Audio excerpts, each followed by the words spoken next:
चलो बेटा, कल हम लोगों ने चैप्टर स्टार्ट किया था। अब बातें मत करो आप लोग। हम लोगों ने चैप्टर स्टार्ट किया था, उसका नाम क्या था बेटा? Excretory product and there elimination. मैंने आपको क्या क्या बता दिया है वो सुन लो आप लोग एक बार। कल जो हमने पढ़ा था एक बार रिवाइज कर लेते हैं और इसके बाद हम लोग कंटिन्यू करेंगे आज का, ठीक है। कल हम लोगों ने क्या स्टार्ट किया था? नया चैप्टर है। आप लोग क्वेश्चन लगा रहे थे बच्चे पुराने चैप्टर के, ठीक है। हम लोगों ने, मैंने कल आपको ये बताया था कि अगर हम देखें एक्सक्रीशन में क्या पढ़ते हैं, तो मैंने कहा था कि हम लोग नाइट्रोजनस बेस्ड मटेरियल को कैसे बॉडी से रिमूव करते हैं, वो इस चैप्टर में हम लोग पढ़ेंगे, ठीक है। मैंने कहा था अकॉर्डिंग टू हैबिटाट जो एनिमल नाइट्रोजन बेस्ड मटेरियल बनाते हैं वो कितने टाइप का होता है? 3, या तो यूरिया या अमोनिया या यूरिक एसिड, सही है। मैंने कहा था जो अमोनिया को रिलीज करते हैं उन्हें बोलते हैं अमोनोटैनिक, जो यूरिया को करते हैं उन्हें क्या बोलते हैं? यूरियोटैनिक, और जो यूरिक एसिड के करते हैं उन्हें बोलते हैं यूरिकोटैनिक। ये हमने बात की थी। दूसरा मैंने कहा था जो एनसीईआरटी में एग्जाम्पल है वो आप लोग याद करना। जैसे मैंने कहा था लगभग जो अमोनिया को बॉडी से रिलीज करते हैं वो बेसिकली कहाँ रहते हैं? पानी में। कहाँ रहते हैं? एक्वेटिक होते हैं, यानी कि बहुत ज्यादा वाटर की जरूरत पड़ती है। मैं बोल सकता हूँ एग्जाम्पल में मैंने आपको बताया था, जैसे बोनी फिश हो गई, एक्वेटिक आर्थ्रोपोड्स हो गए, एक्वेटिक एम्फीबियंस हो गए, ये सभी के सभी एनिमल कैसे होते हैं? अमोनोटैनिक। दूसरा बेटा मैंने आपसे कहा था अगर कोई यूरियोटैनिक है, पहली बात तो वो यूरियोटैनिक क्यों है? क्योंकि जिससे वो वाटर को कंजर्व कर सके, बचा सके पानी को।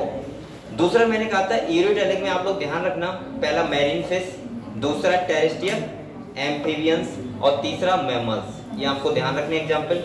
इसके बाद हमने कहा था यूरिकोटैनिक कौन से होते हैं? जो यूरिक एसिड का एक्सक्रीशन करते हैं बॉडी से, और मैंने आपसे कहा था उसका एग्जाम्पल क्या था?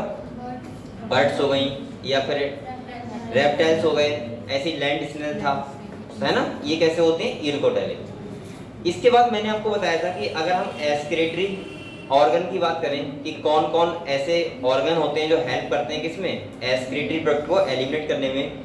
तो मैंने कहा था ये भी डिफरेंट एनिमल्स में डिफरेंट होते हैं। जैसे हमारे पास क्या होती है? किडनी होती है। ऐसे ही अगर हम बात करें प्लेटीहेलमिन्थेस के पास तो फिलिंग सेल, मतलब अलग अलग। जैसे ऐसे इंसेक्ट की बात करें तो मैलेफिकेंट ट्यूब्यूल्स, किसी के पास नेफिडिया होते हैं, किसी के पास प्रोटोनेफिडिया होते हैं, सही है। तो अलग अलग ऑर्गन भी होते हैं क्योंकि अकॉर्डिंग टू एनिमल की वो कौन सा एनिमल है, ठीक है। ये हम लोगों ने इतना पढ़ लिया था। उसके बाद मैंने आपसे कहा था बेटा कि हमारे 1 पेयर किडनी होते हैं और जो कहाँ होते हैं? डोर्सल साइड में होते हैं, यानी पीछे साइड में होते हैं हल्के से। और अगर हम लोकेशन एग्जैक्ट देखें तो मैंने कहा था लास्ट थोरेसिक वर्टिब्रा से 3rd लंबर वर्टिब्रा तक जो किडनी का क्या होता है? लोकेटेड होती है। दूसरा एब्डोमिनल कैविटी में होती है, ये भी मैंने आपको बताया था। इसकी लेंथ होती है 10 से 12 सेंटीमीटर लगभग और वेट होता है 120 से 150 ग्राम, मान लो 140 ग्राम तक होता है, ठीक है। ये हमने लोगों ने पढ़ा था। मैंने आपको बताया था कि किडनी जो हमारा ह्यूमन एक्सक्रीटरी सिस्टम होता है उसमें 1 पेयर किडनी होता है, 1 पेयर यूरेटर होता है, 1 यूरिनरी ब्लैडर होता है और इसके बाद एक क्या होता है? यूरेथ्रा। इन सबसे मिलके जो हमारा बना होता है उसको हम लोग बोलते हैं ह्यूमन एक्सक्रीटरी सिस्टम। ये हम लोगों ने पढ़ लिया था। मैंने कहा था बेटा अगर हम किडनी की बात करें तो किडनी में जो फंक्शनल यूनिट होता है वो कौन होता है? नेफ्रॉन। कौन होता है? कि अगर हम बात करें किडनी में फंक्शन कौन कर रहा है, तो मैंने आपसे कहा था किडनी के पास 1 मिलियन से ज्यादा नेफ्रॉन होते हैं। और अगर मैं एक नेफ्रॉन की स्टडी कर लूं, अगर मैं एक नेफ्रॉन के बारे में पढ़ लूं तो इसका मतलब यह है कि मैं किडनी के बारे में पढ़ लूंगा।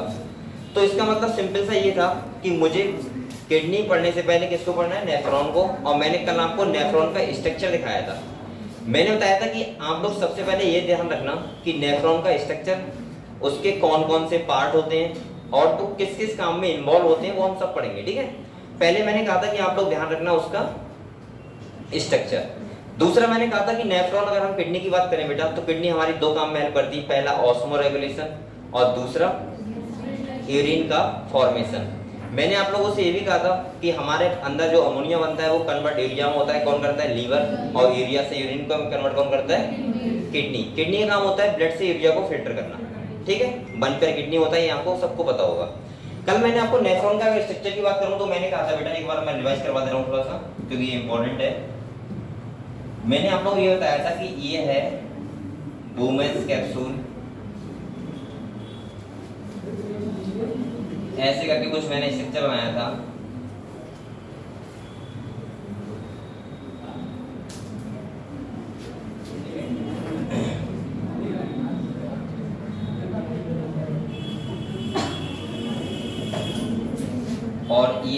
मैंने जाल जैसा यहाँ बनाया था, कैपिलरी होती है, कैपिलरी का क्या होता है, ये गुच्छा होता है, ये ऐसे करके हमने देखा था, ठीक है। ये क्या था, एक नेफ्रॉन था, और ऐसे 1 मिलियन नेफ्रॉन होते हैं एक किडनी में। मैंने आप लोगों से कहा था अगर यहाँ पे हम पार्ट की बात करें तो बेटा यहाँ देख सकते हो आप लोग, ये क्या होता है, ग्लोमेरुलस, इसके बाद ये होता है बुमेन्स कैप्सूल, दूसरा ये होता है एफरेंट आर्ट्रियोल, और ये क्या बताया था, एफरेंट आर्ट्रियोल, ये भी तो बताया था। इसके बाद मैंने ये वाला पार्ट कहा था पीसीटी होता है, पीसीटी मतलब पास वाला ध्यान रखना, पीसीटी मतलब होता है प्रॉक्सिमल कॉन्वोल्यूटेड ट्यूब्यूल्स। इसके बाद बेटा ये वाला पार्ट होता है हेनले लूप, जिसमें ये वाला था डीएचएल डिसेंडिंग हेनले लूप, और ये वाला था एएचएल असेंडिंग हेनले लूप, ठीक है। और जो ये वाला पोर्शन होता है उसको बोलते हैं डीसीटी। डीसीटी का मतलब होता है डिस्टल कॉन्वोल्यूटेड ट्यूब्यूल्स। और मैंने कहा था बेटा ये होता है कलेक्टिंग डक्ट। क्या होता है, कलेक्टिंग डक्ट से बहुत सारे नेफ्रॉन जुड़े होते हैं। ये एक तुम्हारा एक था नेफ्रॉन का पार्ट, वो स्ट्रक्चर जो अलग अलग आपको पार्ट के नाम याद होने चाहिए। अगर मैं कहूँ ग्लोमेरुलस की बात चल रही तो आपको पता होना चाहिए, ऐसे बुमेन्स कैप्सूल की बात करूँ तो ये आपको पता होना चाहिए। फिर पीसीटी, डीएचएल, एएचएल, डीसीटी और कलेक्टिंग डक्ट, ये हम लोगों ने कल नेफ्रॉन के बारे में पढ़ लिया था। आज हम लोग जो टॉपिक पढ़ेंगे वो पढ़ेंगे यूरिन फॉर्मेशन। क्या पढ़ेंगे, तो मैं स्टार्ट करूँ यूरिन फॉर्मेशन। यहाँ तक हम लोगों ने पढ़ लिया है कल, यहाँ तक किसी बच्चे कोई डाउट है बताओ, नहीं है। मैंने कहा था 2 टाइप के नेफ्रॉन होते हैं, कॉर्टिकल और मेडुलरी नेफ्रॉन, ठीक है, ये पता है, ठीक है। तो अब हम लोग बात करते हैं यूरिन फॉर्मेशन का, कैसे यूरिन फॉर्मेशन होता है, एक करके पढ़ेंगे सारा, और उसके बाद हम लोग किताब पढ़ेंगे। तो देखो होता क्या है,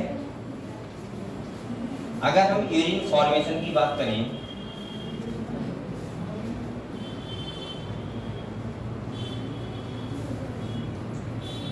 तो आप लोग बताओ बेटा यूरिन फॉर्मेशन में कितने स्टेप फॉलो होते हैं, 3। कितने होते हैं, पहला जो होता है वो होता है अल्ट्राफिल्ट्रेशन,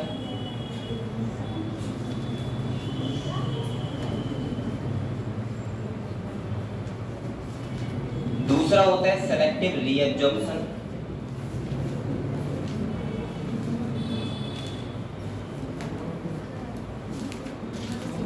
और तीसरा होता है सीक्रीशन। मतलब ये 3 प्रोसेस होती है, इसमें क्या होता है, यूरिन का फॉर्मेशन होता है। हम लोग तीनों को अच्छे से पढ़ेंगे। पहला होता है अल्ट्राफिल्ट्रेशन, दूसरा होता है सेलेक्टिव रीएब्जॉर्प्शन, और तीसरा होता है सीक्रीशन। ये 3 स्टेप फॉलो होती हैं, इससे कंप्लीटली क्या होता है, यूरिन का फॉर्मेशन होता है। तो सबसे पहले मैं जो स्टार्ट करूंगा वो क्या करूंगा, अल्ट्राफिल्ट्रेशन। क्या करूंगा, अल्ट्राफिल्ट्रेशन। तो हम लोग सबसे पहले जो बात करते हैं वो करते हैं अल्ट्राफिल्ट्रेशन की।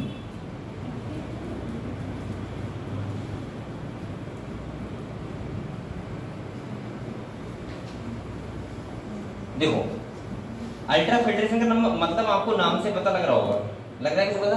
अल्ट्राफिल्ट्रेशन का मतलब क्या होता है, फिल्ट्रेट होना। क्या होना, फिल्ट्रेट होना। तो मैं समझा रहा हूँ आपको कैसा होता है। ये तुम्हारा बुमेन्स कैप्सूल हो गया,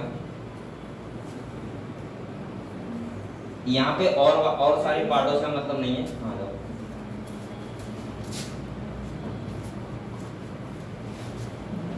यहाँ तक बना लेते हैं।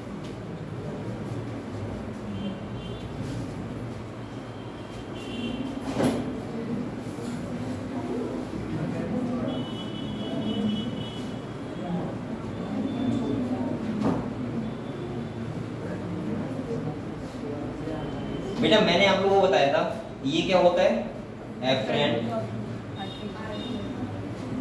आर्ट्रियोल बताया था, और इसके बाद मैंने ये क्या बताया था बेटा, एफरेंट आर्ट्रियोल बताया था। सही है। देखो होता क्या है, आप लोग अल्ट्राफिल्ट्रेशन पढ़ रहे हैं अभी, स्ट्रक्चर तो हमने देख चुके हैं, और इसका इतना पार्ट जो इन्वॉल्व होता है वो किसमें होता है, अल्ट्राफिल्ट्रेशन में। ठीक है, आपको मैं स्टार्टिंग से बता रहा हूँ। अगर हम देखें तो जो टोटल ब्लड होता है वो हमारे बॉडी में कितना होता है, 5 से 6,000 ml, मतलब सॉरी हाँ सही है, 5 से 6,000 ml होता है। मतलब मैं बोल सकता हूँ 5 से 6 लीटर। बेटा टोटल ब्लड जो होता है, दिख रहा है आपको, एक ना ये वाइट ही सही लग रहा है। जो टोटल ब्लड होता है आपको पता होना चाहिए, उसका आता है किडनी के लिए 20%। कितना आता है? ये मैं बोल सकता हूँ 1/5 हिस्सा, यानी कि 1 का 5वां हिस्सा आता है जो आता है किडनी के लिए। आपको ये तो पता है कौन से ऑर्गन के लिए कितना ब्लड जाता है? नहीं पता है? जैसे हार्ट के लिए जाता है 10%, ब्रेन के लिए जाता है 15%, किडनी के लिए 20% और एलिमेंट्री कैनाल के लिए 30%, वो सॉरी 25, और बकाया जो बचा और सारे ऑर्गन के लिए कितना आता है? 30% टोटल ब्लड का।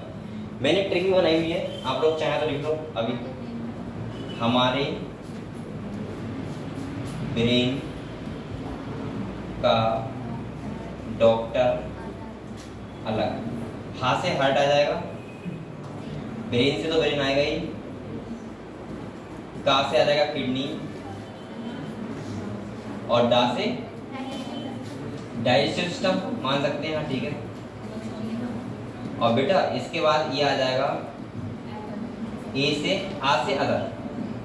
अब आप लोग पता है कैसे ध्यान रखना, 10%, 15, 20, 25 और जोड़ो 100 बैठ रहा है, 10, 15, 25 और 20 45 और 25 70 और 30 100। टोटल कितना हो गया? 100%। तो इसीलिए किडनी के लिए कितना आ रहा है बताओ? 20%। ऐसे हार्ट के लिए कितना आता है? 10% टोटल ब्लड का। ऐसे 15% किससे आता है? ब्रेन के लिए।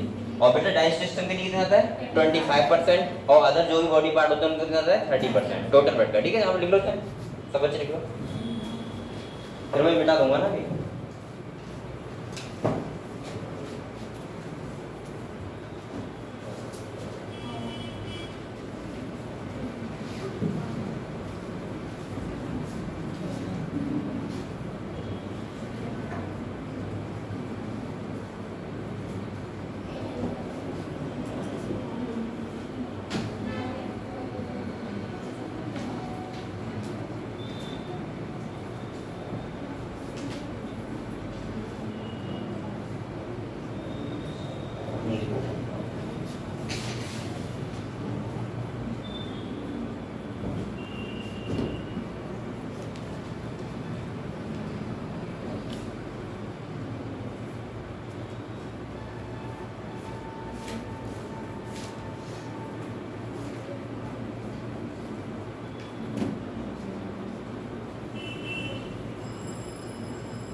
देख लिया? देख लिया सब बच्चों ने? ठीक, ये वाला पोर्शन बता रहा हूँ, देख लिया? हटा दो, ठीक। तो यहाँ पे आप लोग समझ गए बेटा कितना कितना जाता है? तो किडनी के लिए कितना आता है बताओ? 20%।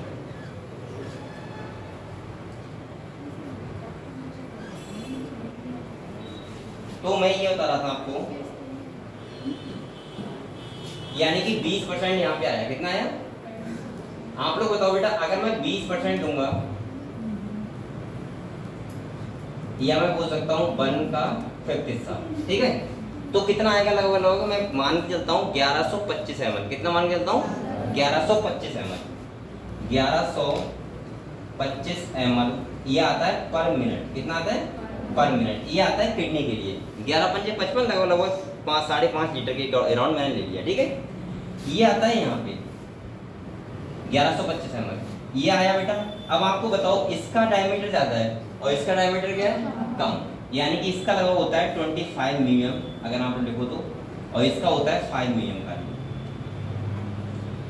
अब ये आप लोग बताओ, एक तरफ डायमीटर ज्यादा एक तरफ कम, तो यहाँ प्रेशर नहीं रहेगा और बीच में एक प्रेशर लगता है, और जिससे आपको पता होना चाहिए फिल्ट्रेट यहाँ पे आता है। अब बेटा एक बात बताओ मुझे, यहाँ कोई फिल्ट्रेट ऐसा तो नहीं आ रहा है कि यहाँ पे कुछ मशीन लगा हुआ है कि तुम्हें नहीं आना है तुम्हें आना है? वो तो भाई पैसे प्रोसेस है, जो ही फिल्टर होगी सब कुछ आएगा, सही है। तो जो यहाँ पे आता है उसे हम लोग बोलते हैं नेफ्रिक फिल्ट्रेट। क्या आता है बेटा? Nephric filtrate. अभी इसमें नेफ्रिक फिल्ट्रेट में सब कुछ होता है प्रोटीन छोड़ के, प्रोटीन छोड़ के, आरबीसी छोड़ के, डब्ल्यूबीसी यानी ब्लड सेल को छोड़ के, प्रोटीन छोड़ के बकाया सब कुछ होता है। अमाइनो एसिड होते हैं, ग्लूकोज होता है, सब कुछ होता है, ठीक है। इंपॉर्टेंट आयंस होते हैं सारे। ये नेफ्रिक फिल्ट्रेट पता है कितना आता है? 10%। ये ध्यान रखना आपको। मैंने क्या बताया? टोटल ब्लड का किडनी के लिए ब्लड कितना आया? 20%। और उसका नेफ्रिक फिल्ट्रेट कितना बनता है? 10%। और अगर 10% इसका बनेगा तो आप लोग बताओ इसका कितना बन जाएगा?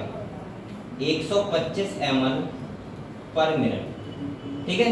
और अगर एक दिन की बात करें तो कितना आएगा? 180 लीटर पर डे। अब बेटा आप लोग बताओ क्या इतना यूरिन बनता है? नहीं। 180 लीटर का दो, तुम 2 लीटर पानी पी लेते हो दिन भर में, मान लेता हूँ। और अगर पूरा बॉडी का ब्लड भी आ जाएगा तो 5 लीटर वो होगा। 7 लीटर मतलब मैं बोलता मैं सोच सकता हूँ कि यहाँ पे तो मुझे लगता है आधा घंटा भी लगेगा पूरा ब्लड को पास आउट होने में। लेकिन ऐसा नहीं होता है। इसका 99% रीएब्जॉर्प्शन हो जाता है। रीएब्जॉर्प्शन का मतलब है वापस ब्लड में चला जाता है, वापस ब्लड में। और खाली जो बनता है यूरिन वो कितना बनता है बेटा? 1%। कितना बनता है? जो यूरिन बनता है वो बनता है 1% यूरिन फॉर्मेशन। और अगर 1% की बात करें तो लगभग आता है 1.5 लीटर पर डे। तो देखो ये तो हो गया रिएब्जॉर्प्शन हो रहा है। सेकंड प्रोसेस में पढ़ेंगे हम लोग रिएब्जॉर्प्शन, और थर्ड में क्या? सीक्रेशन हो गया। और फर्स्ट में जो अभी तक ये पूरा कहानी बताया मैंने यहाँ तक, ये आता है अल्ट्रा फिल्ट्रेशन। समझ गया पूरी कहानी? समझ गए? इसी को हम लोग बोलते हैं बेटा GFR। क्या बोलते हैं? Glomerular filtration rate. सही है? GFR। अगर आपको फुल फॉर्म लिखनी है तो लिख सकते हो आप लोग, ग्लोमेरुलर।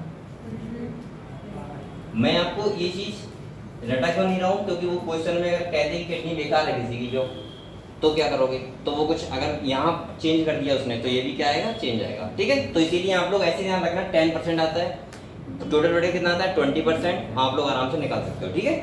तो ये होता है ग्लोमेरुलर फिल्ट्रेशन रेट। कितना होता है? 125 ml पर मिनट और 180 लीटर पर डे। क्लियर हुआ?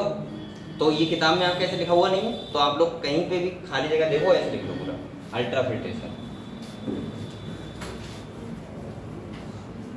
यहाँ पे एक इंपॉर्टेंट सेल भी होते हैं, मैं आपको बताऊंगा, पोडोसाइट सेल। चाहो तो उनके भी नाम लिख देना, ठीक है। पोडोसाइट सेल, क्योंकि जहाँ जहाँ पे ऐसे कभी कभी मिलाना जाते हैं वो खाली सेल के नाम पूछते हैं, तो कहीं पोडोसाइट पूछे तो आपको पता नहीं कहाँ की बात चल रही है। तो ध्यान रखना है कहाँ होते हैं? वुमेन्स कैप्सूल में। पोडोसाइट सेल, ठीक है। चलो ये लिख लो।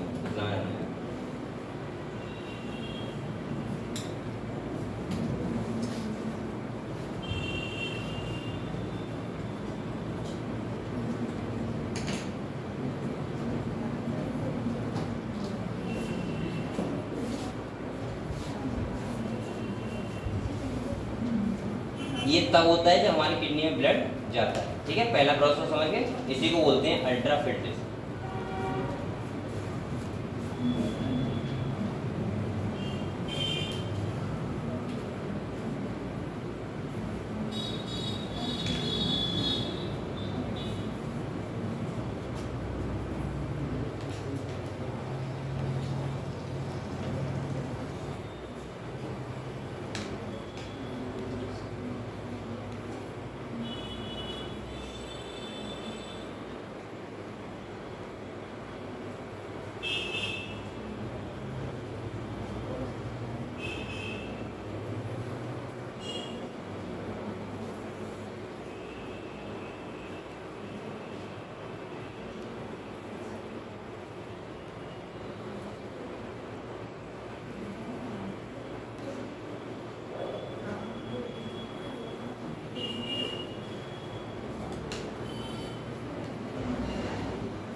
मुख्यमंत्री जी आए क्या यहाँ पीलीभीत में?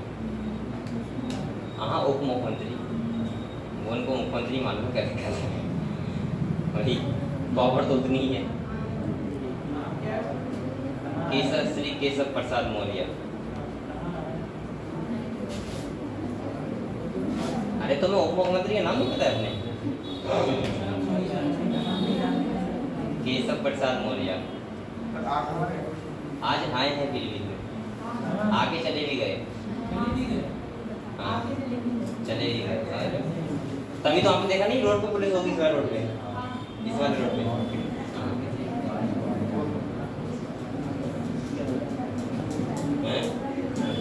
गाड़ी पकड़ ली।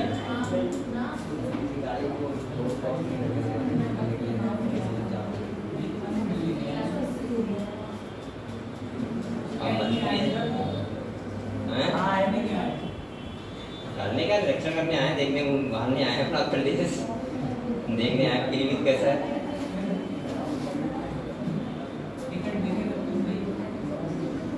टिकट कितने देंगे भाई? मुझे नहीं देना।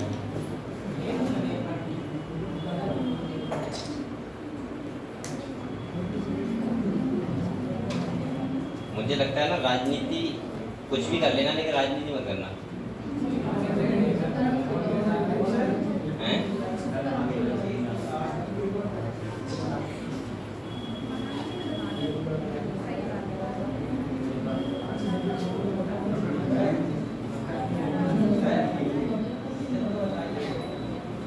रीजन बताऊंगा पहले उन्हें बच्चे के लिए।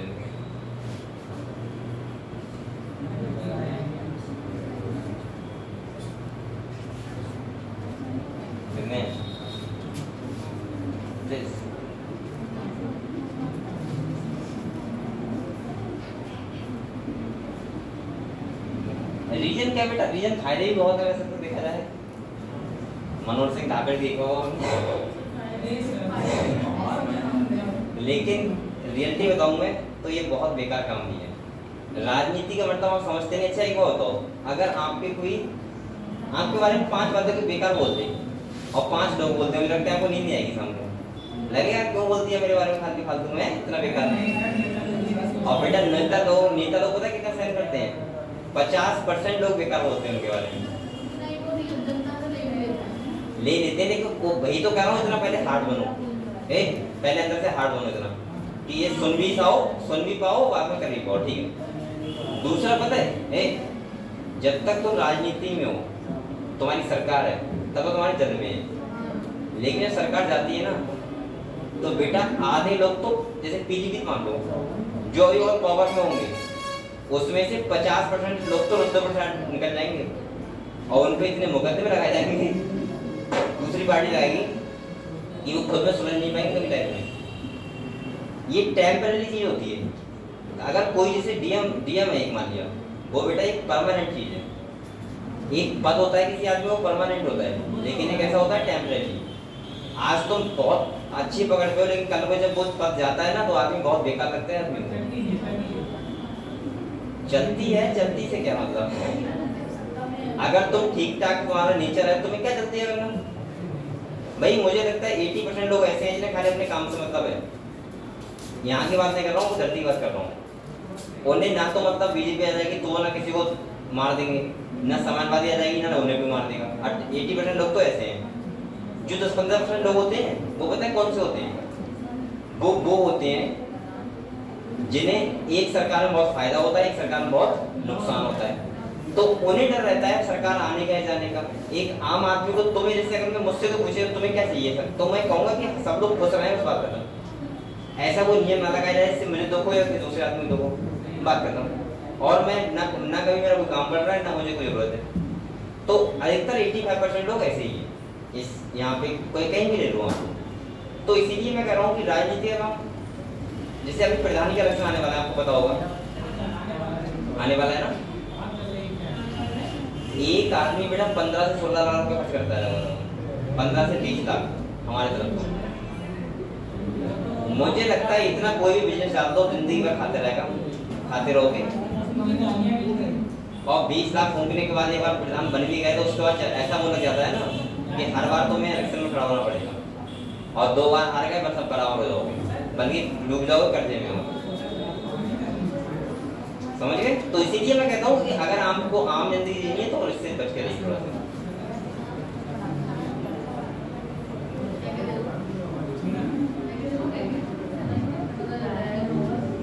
समझ रहे हो क्या कर रहे हैं?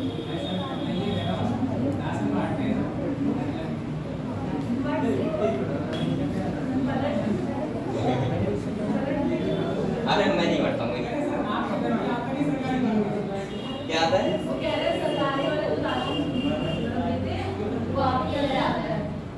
वो मेरे घर में है यहाँ, ये सही है। अरे वो बोलते हैं कोटा, बोलते हैं कोटा। हाँ उसमें नहीं मिलती है, हम लोग ऐसे है नहीं।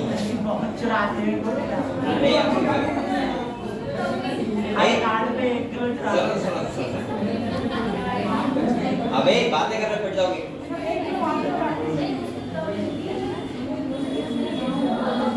बेटा हमें सुनो सुनो सुनो, हमारे पास 15-20 साल से अभी से नहीं है, तो हमारे लिए कोई गाली नहीं, जो नए नए होते हैं उन्हें गाली मिलती है। पहली बात। दूसरा बात क्या है कि हम लोगों का वैसा थोड़ा एक घर पे है, इतना ज्यादा है नहीं कि उसी के ऊपर निर्भर है खाली।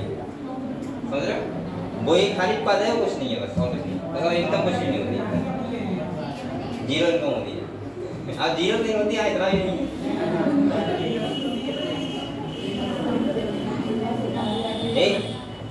लेकिन अगर अब जो अगर जब से बोल करो आप लोग बीजेपी सरकार है जब से, अगर मैं बात करूं तब से बेटा उसमें कुछ नहीं हो रहा है। नॉर्मली एक तुमको पता सब डिजिटल हो गया है, अंगूठा लगाओ तो मिलता है। तो और एक लोग तुम बात कर रहे हो बेटा ऊपर से तक वो पूरी फिल्म बनी हुई होती है कि इसको इतना देना है, इसको इतना देना है। तुम्हें क्या पता है? बहुत चीज होती है। अरे होगा यार, तू जल्दी एक चलो चलो पढ़ाई करो, मुझे नहीं पता है। ठीक है अब बोलना कोई मत, बहुत देर बात हो गई। यहाँ देखो आप लोग अल्टरनेटिव समझ गए बेटा? आप लोगों ने ये बताओ, ये बना दिया। अब आप लोग ये सुनो, मैंने क्या क्या बताया एक बार सुन लो फिर हम लोग अगले बढ़ेंगे। अल्ट्रा फिल्ट्रेशन का मतलब होता है पहली बात कि अफरेंट आर्टेरियोल से ब्लड आएगा, कितना आएगा? 20% या बोलो 1/5 या बोलो 1125 ml। मान के चलो मैंने 1125 ml क्यों लिया है? क्योंकि इसका 10% 125 ml आता है। ये वैल्यू एक्यूरेट है, तो इसका मतलब हम 1125 ml लेते हैं, तो अच्छा लगेगा ना। अब मैं कह रहा था 1200 ml, तो आपको थोड़ा सही नहीं लगता बेटा? यहाँ पे देखो, अब मैंने कहा था एफरेंट आर्टेरियोल का डायमीटर ज्यादा है और इसका क्या है? कम। तो इसका मतलब ये है कि जब यहाँ से ब्लड आएगा तो यहाँ एक प्रेशर क्रिएट होगा, और प्रेशर अगर लगेगा तो यहाँ पे जो छनके आएगा उसे बोलेंगे नेफ्रिक फिल्ट्रेट। जो आता है इस किडनी की तरफ ब्लड आया उसका 10%, सही है? तो ये बनेगा 125 ml पर मिनट, और 125 ml पर मिनट को ही हम लोग बोलते हैं GFR, ग्लोमेरुलर फिल्ट्रेशन रेट। और अगर हम बात करें इसका 180 लीटर पर डे, अगर पर डे निकालें तो आएगा 180 लीटर पर डे। अब आप दूसरी बात सुनो, इसका बेटा 99% हो जाता है रीएब्जॉर्प्शन, और जो बनता है वो यूरिन फॉर्मेशन कितना होता है? 1%। अच्छा एक बात आपके मन में आ रही होगी, सर अगर ये 99% रीएब्जॉर्प्शन वापस ब्लड में जाना ही है तो ये फिल्टर क्यों होगा?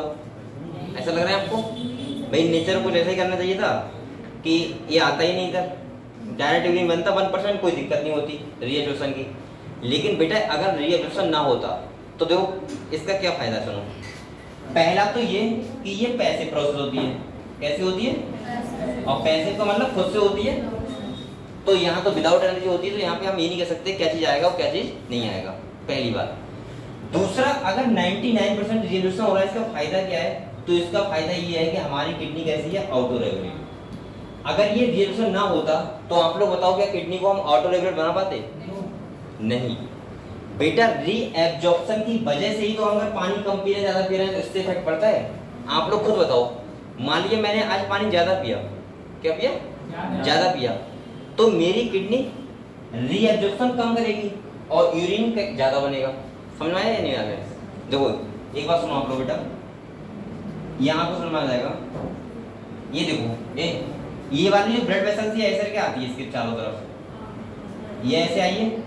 इसका मतलब यह है कि नेफ्रिक फिल्ट्रेट इसमें आया 10%, और इसका 99% क्या होना है, रीएब्जॉर्प्शन, मतलब वापस ब्लड में मिलना है। आप लोग खुद बताओ, अगर मैंने पानी ज्यादा पिया है, क्या पिया है, ज्यादा पिया है, तो इसका मतलब अब रीएब्जॉर्प्शन क्या होगा, कम, और कम होगा तो मेरी यूरिन क्या बनेगी, ज्यादा। चलो ये तो फायदे वाला केस हो गया कि मैंने पानी ज्यादा पी लिया, कोई दिक्कत नहीं, किडनी को फर्क नहीं है, ठीक है। लेकिन सोचो अगर कोई कंडीशन ऐसी हो जाए कि मुझे पानी कम मिले, या कोई कंडीशन ऐसी हो कि मुझे पानी मिले ही ना, अगर हमारी किडनी ऑटो रेगुलेट ना हो तो आदमी डेथ हो जाएगी। क्योंकि बेटा यहाँ से तो आप लोग बताओ, ये यहाँ से तो 125 ml पर मिनट बन ही रहा है लगातार, उससे क्या मतलब कि तुमने पानी कम पिया है ज्यादा पिया है। अब बेटा देखो इसका फायदा क्या है रिएक्शन का, आपने पानी क्या पिया है, कम, खुद से कौन चाहेगा कम पिए, लेकिन बेसिकली आपको मिला नहीं, आपने कम पिया मान लिया, तो किडनी क्या करती है बेटा, अब देखो ब्लड तो उसे 5 से 6 लीटर रखना है और उसको ऑस्मोलिटी भी मेंटेन रखनी है ब्लड की। इसका मतलब ये है कि किडनी यहाँ से ये नेफ्रिक फिल्ट्रेट से रीएब्जॉर्प्शन बढ़ा देगी, क्या कर देगी बेटा, बढ़ा देगी, और जब बढ़ा देगी तो ये कम हो जाएगा, और इसका मतलब हमारा यूरिन क्या बनेगा, कम। ये फायदा होता है रीएब्जॉर्प्शन का। अगर रीएब्जॉर्प्शन ना होता तो क्या ऐसा हो पाता, नहीं हो पाता। आपका 125 ml पर मिनट बन रहा है तो बन रहा है, बात करता। अब आपको इतना पानी चाहिए तो चाहिए, किसी भी गेम चाहिए, वरना तो आपका ब्लड फिल्टर होने लगेगा फिर तो। क्योंकि बेटा आप लोग बताओ, अगर 125 ml पर मिनट बन रहा है और अगर ये रीएब्जॉर्प्शन वाली प्रोसेस ना होती तो क्या होता, आपने पानी कम पिया, क्योंकि आपके ब्लड में, ब्लड तो है ही 5 से 6 लीटर आपके अंदर, तो क्या होता है, ये 4 लीटर रह जाता, 1 लीटर यूरिन तो बनना ही बनना था ना अपना। ये मान लो आज आपने पानी नहीं पिया, लो तो क्या करते, क्योंकि वो तो बन ही रहा है ना उतना, और उतना बन रहा है तो यूरिन पास आउट उतना होता, तो इसका मतलब ये है कि ब्लड हमारा बहुत ज्यादा कम हो जाता। और ऐसा नहीं होता है, हमारी बॉडी में जो आउटर रेगुलेट किडनी होती है, इसका फायदा ये होता है कि एक कब वर्क करती है, जब सेलेक्टिव रीएब्जॉर्प्शन होता है। तो हम लोग सबसे इंपॉर्टेंट प्रोसेस पढ़ेंगे कौन सा, रीएब्जॉर्प्शन, ठीक है। तो इसको हम लोग ये भी बोल सकते हैं फंक्शन ऑफ ट्यूब्यूल्स। तो बात करें इसकी, ठीक है, तो हम लोग ऐसे बोल सकते हैं बेटा, ये समझ गए आप लोग इंटरप्रिटेशन, सही है। सेकंड हमारा टॉपिक है वो है सेलेक्टिव रीएब्जॉर्प्शन।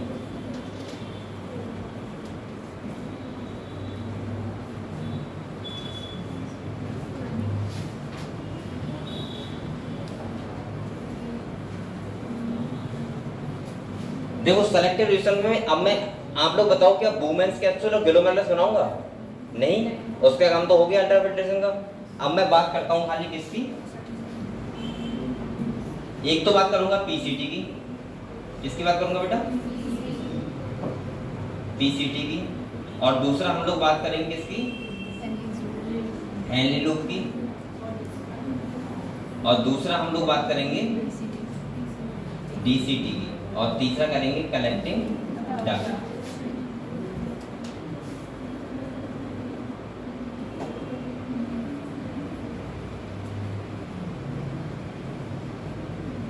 ठीक है, ये तो आपको पता है, ये पीसीटी है, ये डीएचएल है, ये एचएल है, और ये क्या है, कलेक्टिंग डक्ट। आपको पता भी है यहाँ पे क्या है, नेफ्रिक फिल्ट्रेट, क्या है बेटा, यहाँ आया है नेफ्रिक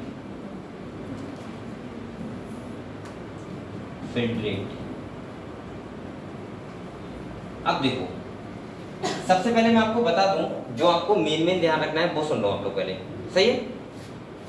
हमेशा ध्यान रखना, जो ये पीसीटी वाला पार्ट है, कौन सा है बेटा, यहाँ पे मैक्सिमम होता है रीएब्जॉर्प्शन। कैसा होता है, मैक्सिमम रीएब्जॉर्प्शन ही होता है, क्योंकि फर्स्ट पार्ट होता है मैक्सिमम, ठीक है।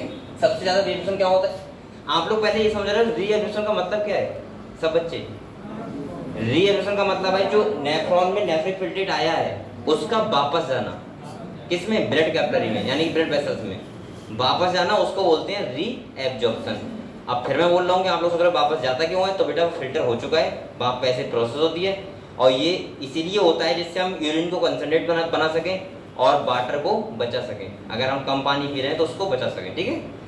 ये वाला अगर आपको स्टेप समझ में आ गया तो इसका मतलब ये है कि आप लोग लगभग समझ जाओगे सारा कुछ। एक मिनट,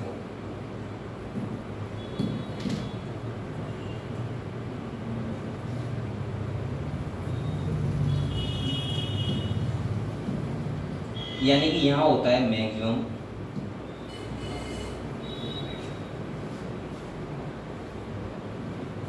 दिख रहा है आप लोगों को? इतना दिख रहा है ना बेटा? ठीक है। तो यहाँ पे मैक्सिमम रिलेशन होता है, ये कौन सा पार्ट है? DHL, descending Henry loop. देखो मैं आपको एक तरीका बताऊंगा याद करने का, क्योंकि आपको क्या होता है, एक होता है वाटर परमेबल और एक होता है वाटर इम्परमेबल। ये हम लोग कैसे पता लगाएंगे कौन सा होता है वाटर परमेबल और कौन सा होता है वाटर इम्परमेबल? मैं आपको तरीका बता रहा हूँ। यहाँ पे बेटा जो यहाँ से स्टार्ट हुआ है ये नेफ्रिक बेटा, इसकी ऑस्मोलरिटी होती है 300 मिली ऑस्मोल। कितनी होती है? आप लोग ध्यान से बेटा देखो, जब तक समझ में आएगा आपको अच्छे से। ये होता है 300 मिली ऑस्मोल। और आप लोग ध्यान रखना, जब हम नीचे की तरफ जाते हैं, सही है, डिसेंडिंग एंगल लूप में आता है बेटा, तो इसकी ऑस्मोलरिटी बढ़ती है, यानी कि 300 से हो जाएगी 400, 400 से हो जाएगी 600, 600 से हो जाएगी 800 और फाइनली जो यहाँ पे आ जाएगा कितनी जाएगी? 1200। एक बात आप लोग हमेशा ध्यान रखना, जब भी किसी चीज की ऑस्मोलरिटी बढ़ती है तो वो चीज क्या होती है? कंसंट्रेट। क्या होती है? कंसंट्रेट। चाहे आप लोग ये बात देख सकते हो,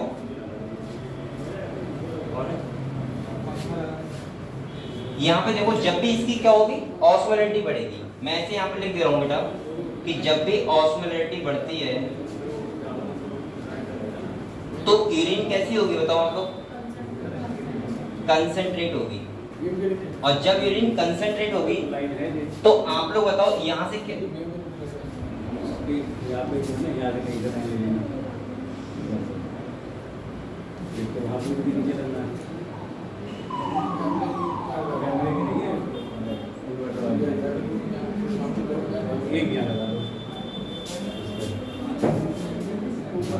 जैसे इनको हवा यहाँ साइड से इधर साइड से लगा देना, यहाँ सर उसका कनेक्शन नीचे कर देना, पंखे लगने और जो 2 पंखे खराब है, एक ही तो रह गया ये जो उतार करके दे देना, अभी उतारना है नहीं जाएगा ये किधर।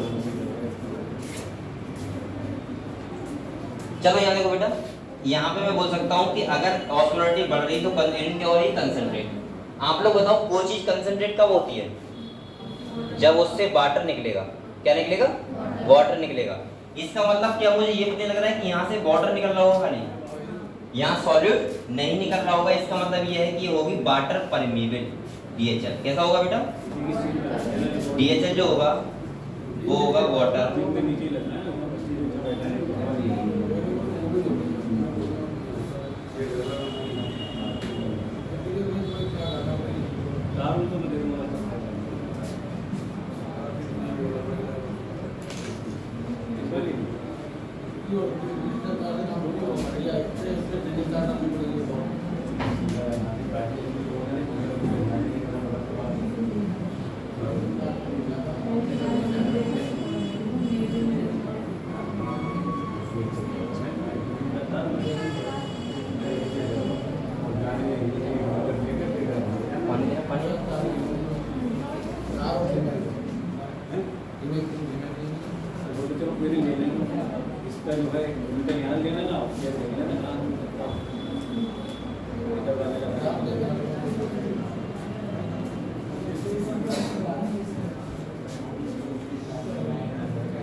क्लास नहीं होगी, ये पंखे लगेंगे आपके लिए, ठीक है?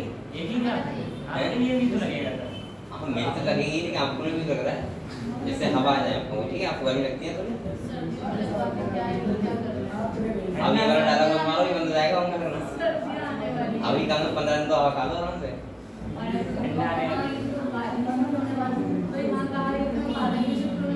अभी नहीं रिपेयर नहीं हो रहा, तब तक लग जाएंगे, बंद हो जाएंगे बेकार पड़ा है। सर बारिश होगी तब वो वाला कुछ नहीं काम बचेगा, लेकिन पानी रहता है ना। अरे नहीं हो जाएगा भाई।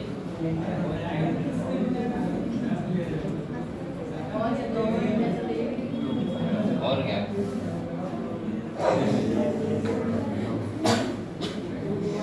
चलो पढ़े, अब पढ़ लें, तुम लोग क्या बातें कर रहे हो? चलो देखते हैं। अब देखो आप लोग, तो मैंने आप लोग क्या बताया बेटा, जब ऑस्मोलरिटी बढ़ती है तो यूरिन क्या होगी? इसका मतलब मैंने कहा 300 से 1200 होगी नीचे, और 1200 होगी तो यूरिन क्या हुई है? कंसंट्रेट। और कंसंट्रेट हुई, इसका मतलब क्या रिमूव हुआ है? वाटर। इसका इसका मतलब मुझे पता लगा कि ये वाटर कैसा होता है, परमेबल। कौन सा, DHL। और ये सॉल्यूट के लिए क्या होगा, इम्परमेबल, यानी कि वाटर परमेबल और सॉल्यूट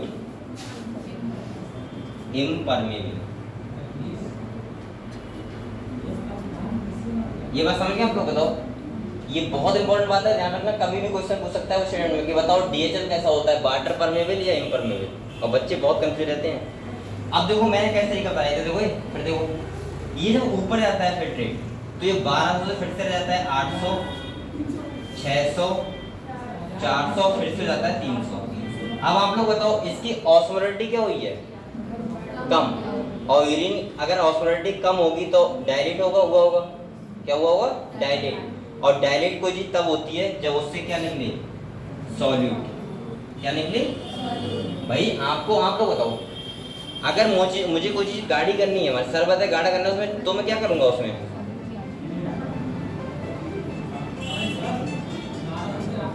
आप लोग बताओ। अगर मुझे क्या करना है, कोई चीज कंसंट्रेट करनी है, गाढ़ी करनी है, तो मैं उसमें वाटर निकालूंगा तो गाढ़ा हो जाएगा, और अगर उसमें सॉलिड निकाल दूंगा तो पतला हो जाएगा। सिंपल समझ सकते हैं बात। तो अब आप लोग बताओ, अगर इसकी ऑस्मोलरिटी कम हो रही है, इसका मतलब ये कैसा हो रहा है, डायलेट। कैसा हो रहा है, और डायलेट हो रहा है तो बेटा ध्यान रखना आप लोग, यहाँ से क्या निकल रहा है, सॉल्यूट। तो इसका मतलब ये कैसा होगा, वाटर इम्परमेबल। कैसा होगा, तो जो EHL होता है, मैं यहाँ लिख दूं, यहाँ जो EHL होता है वो होता है वाटर इम्परमेबल, और सॉल्यूट कैसा होता है, परमेबल। तो अब आपसे जो क्वेश्चन कैसे करेगा, पीसीटी वाले पार्ट से जो रिएक्शन होगा किसका होगा, मैक्सिमम होगा, दोनों का होगा, सॉलिड और सॉल्वेंट दोनों का। दूसरा अगर वो बात करेगा DHL वाले पार्ट में, तो आप क्या बोलोगे, वाटर परमेबल, सॉल्यूट इम्परमेबल। इसका मतलब वो वाटर का रिएक्शन करेगा, सॉल्यूट का नहीं करेगा। और जो EHL होगा ये किसका करेगा, सॉल्यूट का करेगा रिएक्शन, और वाटर का नहीं करेगा। क्लियर हुआ इतना? सबसे इंपॉर्टेंट इस पार्ट का यही वाला पोर्शन है जो मैंने बताया, DHL और EHL। ध्यान रखना, ये क्वेश्चन 100% आ जाएगा। इसके बाद जो अब होता है DCT वाला पार्ट, कौन सा होता है बेटा, और DCT वाले पार्ट में होता है कंडीशनल रिएक्शन। क्या होता है, कंडीशनल का मतलब है, अब कंडीशन डिसाइड करेगी कि आपने पानी ज्यादा पिया है या फिर, अगर ज्यादा पिया है तो यहाँ रिएक्शन कम होगा, और अगर पानी कम पिया है तो रिएक्शन ज्यादा होगा। समझ गए आप लोग? तो यहाँ जो होता है वो होता है कंडीशनल रीएब्जॉर्प्शन। और बेटा यहाँ पे जो होता है वो भी दोनों का होता है, यूरिया का भी और वाटर का भी। और बेटा यहाँ पे किसका होगा, यानी कि सॉल्यूट और सॉल्वेंट दोनों का।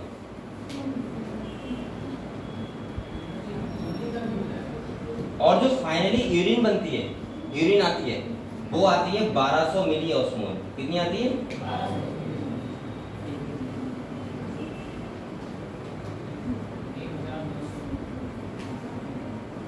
ठीक है। यानी कि मैं बोल सकता हूँ नेफ्रिक फिल्ट्रेट से हमारी जो यूरिन होती है वो कितने गुना होती है, 4 गुना कंसंट्रेट। कितनी होती है, 4 टाइम कंसंट्रेट।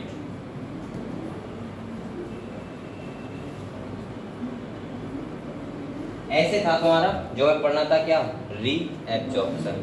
समझ गए आप लोग? क्या क्या मैंने बताया, देखो एक पूरी कहानी सुनो। सबसे पहले अल्ट्रा फिल्ट्रेशन हुआ, यानी कि मैं बोल सकता हूँ कि जो ब्लड किडनी के लिए आया था उसका 10% वाला नेफ्रिक फिल्ट्रेट जो आया पीसीटी वाले पार्ट में, जिसका जिसे बोलते हैं GFR, 125 ml पर मिनट होता है और 180 लीटर पर डे होता है। दूसरा मैंने कहा कि इतना अगर बनाया तो 99% क्या हुआ होगा, रिएब्जॉर्प्शन, और 1% बनेगा यूरिन। ठीक है, तो रिएब्जॉर्प्शन किसका होता है, सबसे ज्यादा होता है पीसीटी वाले पार्ट से, यानी कि 70% होता है। यहाँ पे कितना होता है बेटा, 70% वापस आ जाता है।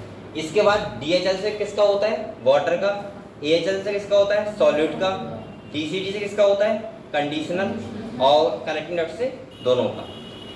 क्लियर हुआ इतनी बातें? और बेटा यहाँ पे सबसे इंपॉर्टेंट ये जो आपको बच्चे भूल जाते हैं बेसिकली, तो मैंने आपसे ऐसे ध्यान रखना, 300 मिली ऑस्मोल नेफ्रिक फिल्ट्रेट है इस टाइम। ऑस्मोलिटी जब आया है तो नीचे आएगा तो बढ़ेगा, ऊपर जाएगा तो कम होगा, और नीचे आएगा फिर से बढ़ जाएगा। समझ गए? तो यानी कि 1200 ये तभी हुआ है जब यहाँ से वाटर निकला होगा। कंसंट्रेट कोई चीज तभी होती है जब वाटर निकलता है, और डायरेक्ट कब होती है, जब सॉलिड निकलता है। समझ गए? अब वाटर क्यों निकला यहाँ पे? क्योंकि ये सॉलिड इम्परमेबल है और वाटर कैसा है? परमेबल। और ये वाला पार्ट कैसा है? सॉल्यूट परमेबल और वाटर इम्परमेबल। समझ गए? और मैं ऐसे बोल सकता हूँ नीचे वाला पार्ट जो होता है वो मेडुलर रीजन में होता है और ऊपर वाला कॉर्टेक्स। तो चाहे ऐसे ध्यान रखना कि मेडुला वाले रीजन में हमेशा ऑस्मोलरिटी बढ़ती है और कॉर्टेक्स वाले रीजन में हमेशा कम होती है। समझ गए? मैं आपको ये चीज फिर बताऊंगा, हालांकि ये ऑस्मोलरिटी जब मैं बताऊंगा काउंटर करंट मैकेनिज्म। अभी मैंने काउंटर करंट का इसलिए बात नहीं किया है कि मैं चाहूँ तो ये समझा सकता हूँ आपको, लेकिन मैंने इसलिए बात नहीं किया है कि अभी आप पहले ये समझ जाओ कि रिएक्शन कहाँ पे हो रहा है, वरना दोनों में उलझ जाओगे। बेटा ये बताओ, अगर 4 टाइम कंसंट्रेट यूरिन बनी है फाइनली, तो आपको मैंने बताया था यूरिन को कंसंट्रेट बनाने के लिए रिएक्शन होता है, और दूसरा ये किस मैकेनिज्म के द्वारा होता है, तो इसको बोलते हैं counter current mechanism. Counter current का मतलब है कि यहाँ की जो मैंने कहा था वेसल्स होती है वो इसके पैरेलल में चलती है और उसको बोलते हैं बासा रेक्टा। क्या बोलते हैं? अब बासा रेक्टा में क्या होता है? अपोजिट डायरेक्शन फ्लूइड होता है, वो चलेगा इधर से इधर, और इसमें कैसे चल रहा है? इधर से इधर, ऐसे ऐसे तो आ रहा है, बताओ ऐसे, और ऐसे ऊपर जा रहा है, और उसमें आएगा ऐसे, तो काउंटर करंट इसी को बोलते हैं। और ये क्यों होता है? आप लोग क्या लगता है, अगर कोई चीज एक्सचेंज होती है तो बेटा वहां पे सबसे इंपॉर्टेंट रोल होता है कंसंट्रेशन का। किसका होता है? कंसंट्रेशन का। तो यहाँ पे अपोजिट में कंसंट्रेशन पड़ जाती है, जिससे कोई भी चीज का मूवमेंट आसानी से हो सके। तो मैं ये काउंटर करंट फिर से पढ़ा दूंगा आपको, क्योंकि यहाँ बहुत प्रॉब्लम जाएगी आपको। आप लोग पहले ये समझ गए रिएक्शन क्या होता है, बस ये था तुम्हारा प्रोसेस टॉपिक रीएब्जॉर्प्शन का। तो लिख लो ये भी आराम से बैठ के। अगर ये दोनों चीजें आप लोग समझ गए तो इसका मतलब ये है कि आप लोग यूरिन फॉर्मेशन समझ गए। अब कुछ नहीं बचा, बस यहाँ से ये सीक्रेशन आएगा, यूरिनरी थ्रो में जाएगा यूरिनरी ब्लैडर में, बस यही तो है यूरिन, और क्या है? समझ गए? और सीक्रेशन का मतलब होता है भाई मिक्सचरेशन, या इसका यूरिटर से कहाँ जाना? यूरिनरी ब्लैडर में। बस ऐसे ही बनता है हमारा यूरिन। अभी मैं आपको ये बताऊंगा रेट कैसे होती है, ये भी बताऊंगा कि यहाँ पे हम बोल सकते हैं कि ये कैसे अरे कंसंट्रेट होती है, और यहाँ पे बहुत सारे हार्मोन भी क्या होते हैं? इन्वॉल्व होते हैं। अभी हम सब बात करेंगे, ठीक है? पहले आप लोग क्या कर दूं, इसे ऊपर कर दूं, वो हट जाएगा फिर। देख रहे हैं आपको? बताओ, चलो वो वाला आप अपने आप सेलेक्टिव रिएक्शन लिखा हुआ है ऊपर, ठीक है? देखो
सॉलिड एंड सॉल्वेंट।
ये लिख लिया आप लोगों ने?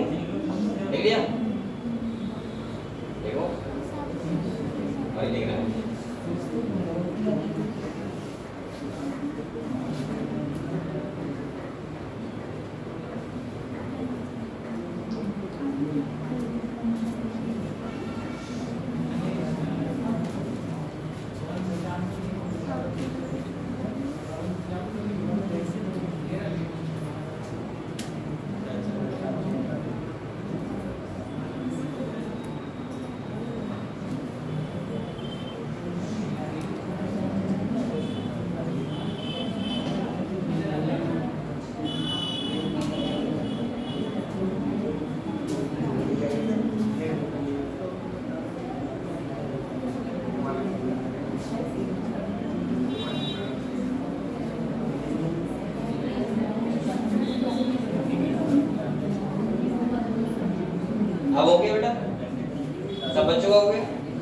तो अभी मैंने आपको मैंने अभी आपको क्या समझाया था? मैंने समझाया था सेलेक्टिव रीअब्जॉर्प्शन, जहां मैंने आपको बताया पीसीटी वाले पार्ट से मैक्सिमम। उसके बाद कौन सा पार्ट होता है बेटा? डिसेंडिंग हैंडल हो, जहां से किसका होता है? वाटर का, एएचएल से सॉलिड का, डीसीटी वाले पार्ट से कंडीशनल, और इसके बाद कलेक्टिंग डक्ट से दोनों का। दूसरा मैंने आप लोगों से कहा था कि आप लोगों को ध्यान कैसे रखना है कि कौन सा वाटर परमेबल है, कौन सा वाटर इम्परमेबल है। तो मैंने कहा था ऑस्मोलरिटी आप ध्यान रखना, नेफ्रिक फिल्ट्रेटी किधर बढ़ रही है किधर कम हो रही है। जब भी नीचे आता है फ्लूइड तो उसकी ऑस्मोलरिटी बढ़ती है, जब ऊपर जाता है तो कम होती है। और मैंने कहा था जब भी नेफ्रिक फिल्ट्रेट की ऑस्मोलरिटी बढ़ेगी तो यूरिन कैसा होगा? कंसंट्रेट। और जब ऑस्मोलरिटी कम होती है इसका मतलब सॉलिड कैसा होगा? सॉल्यूशन कैसा होगा? डाइल्यूट। तो आप लोग समझ सकते हो कोई चीज कंसंट्रेट कब होगी जब उससे वाटर निकलेगा, और कोई चीज अगर हम बोल सकते हैं डायरेक्ट कब होगी जब उससे सॉल्यूट निकलेगा। ऐसे करके आप ध्यान रख सकते हो आराम से, वरना मैं 100% बता रहा हूँ ये वाला क्वेश्चन गलत कर देते हैं बच्चे कि कौन सा परमेबल होगा कौन सा इम्परमेबल होगा। अगर वो स्टूडेंट देगा तो आप लोग चक्कर में पड़ जाओगे कि कुछ तो था पता नहीं, लेकिन कौन सा था पता नहीं जाएगा। तो वो कैसे भी क्वेश्चन दे, अगर आपको इतना पता है कि ऑस्मोलरिटी कब बढ़ रही है कब कम हो रही है तो आप लोग बड़े आराम से कर सकते हो। इसी को बोलते हैं बेटा सेलेक्टिव रीअब्जॉर्प्शन। अब जो आपका ये है जो सीक्रेशन, ये 1200 मिली ऑस्मोलरिटी होगी इसकी, 4 टाइम कंसंट्रेट होगा, और अब ये जाएगा यूरेटर के थ्रू कहाँ? यूरिनरी ब्लैडर में, और वहाँ स्टोर हो जाएगा, यही तो यूरिन है। और उसके बाद स्टोर हो गए, जब 400-500 ml हो जाएगा तो उसके बाद क्या होता है? हम लोग मिक्सचराइजेशन प्रोसेस होता है, इसके थ्रू बॉडी से रिमूव कर देते हैं। ठीक है, तो आप लोग यहाँ तक कहानी समझ गए पूरी। तो अब हम लोग थोड़ी देर किताब पढ़ें, क्या क्या है किताब पढ़ लेते हैं। ठीक है पहले, ठीक ओके।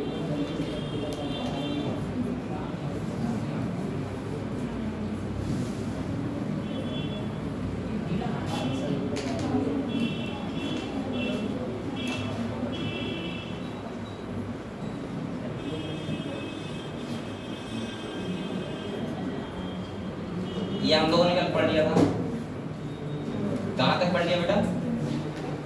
यहाँ से पढ़ेंगे ना यूरिन फॉर्मेशन।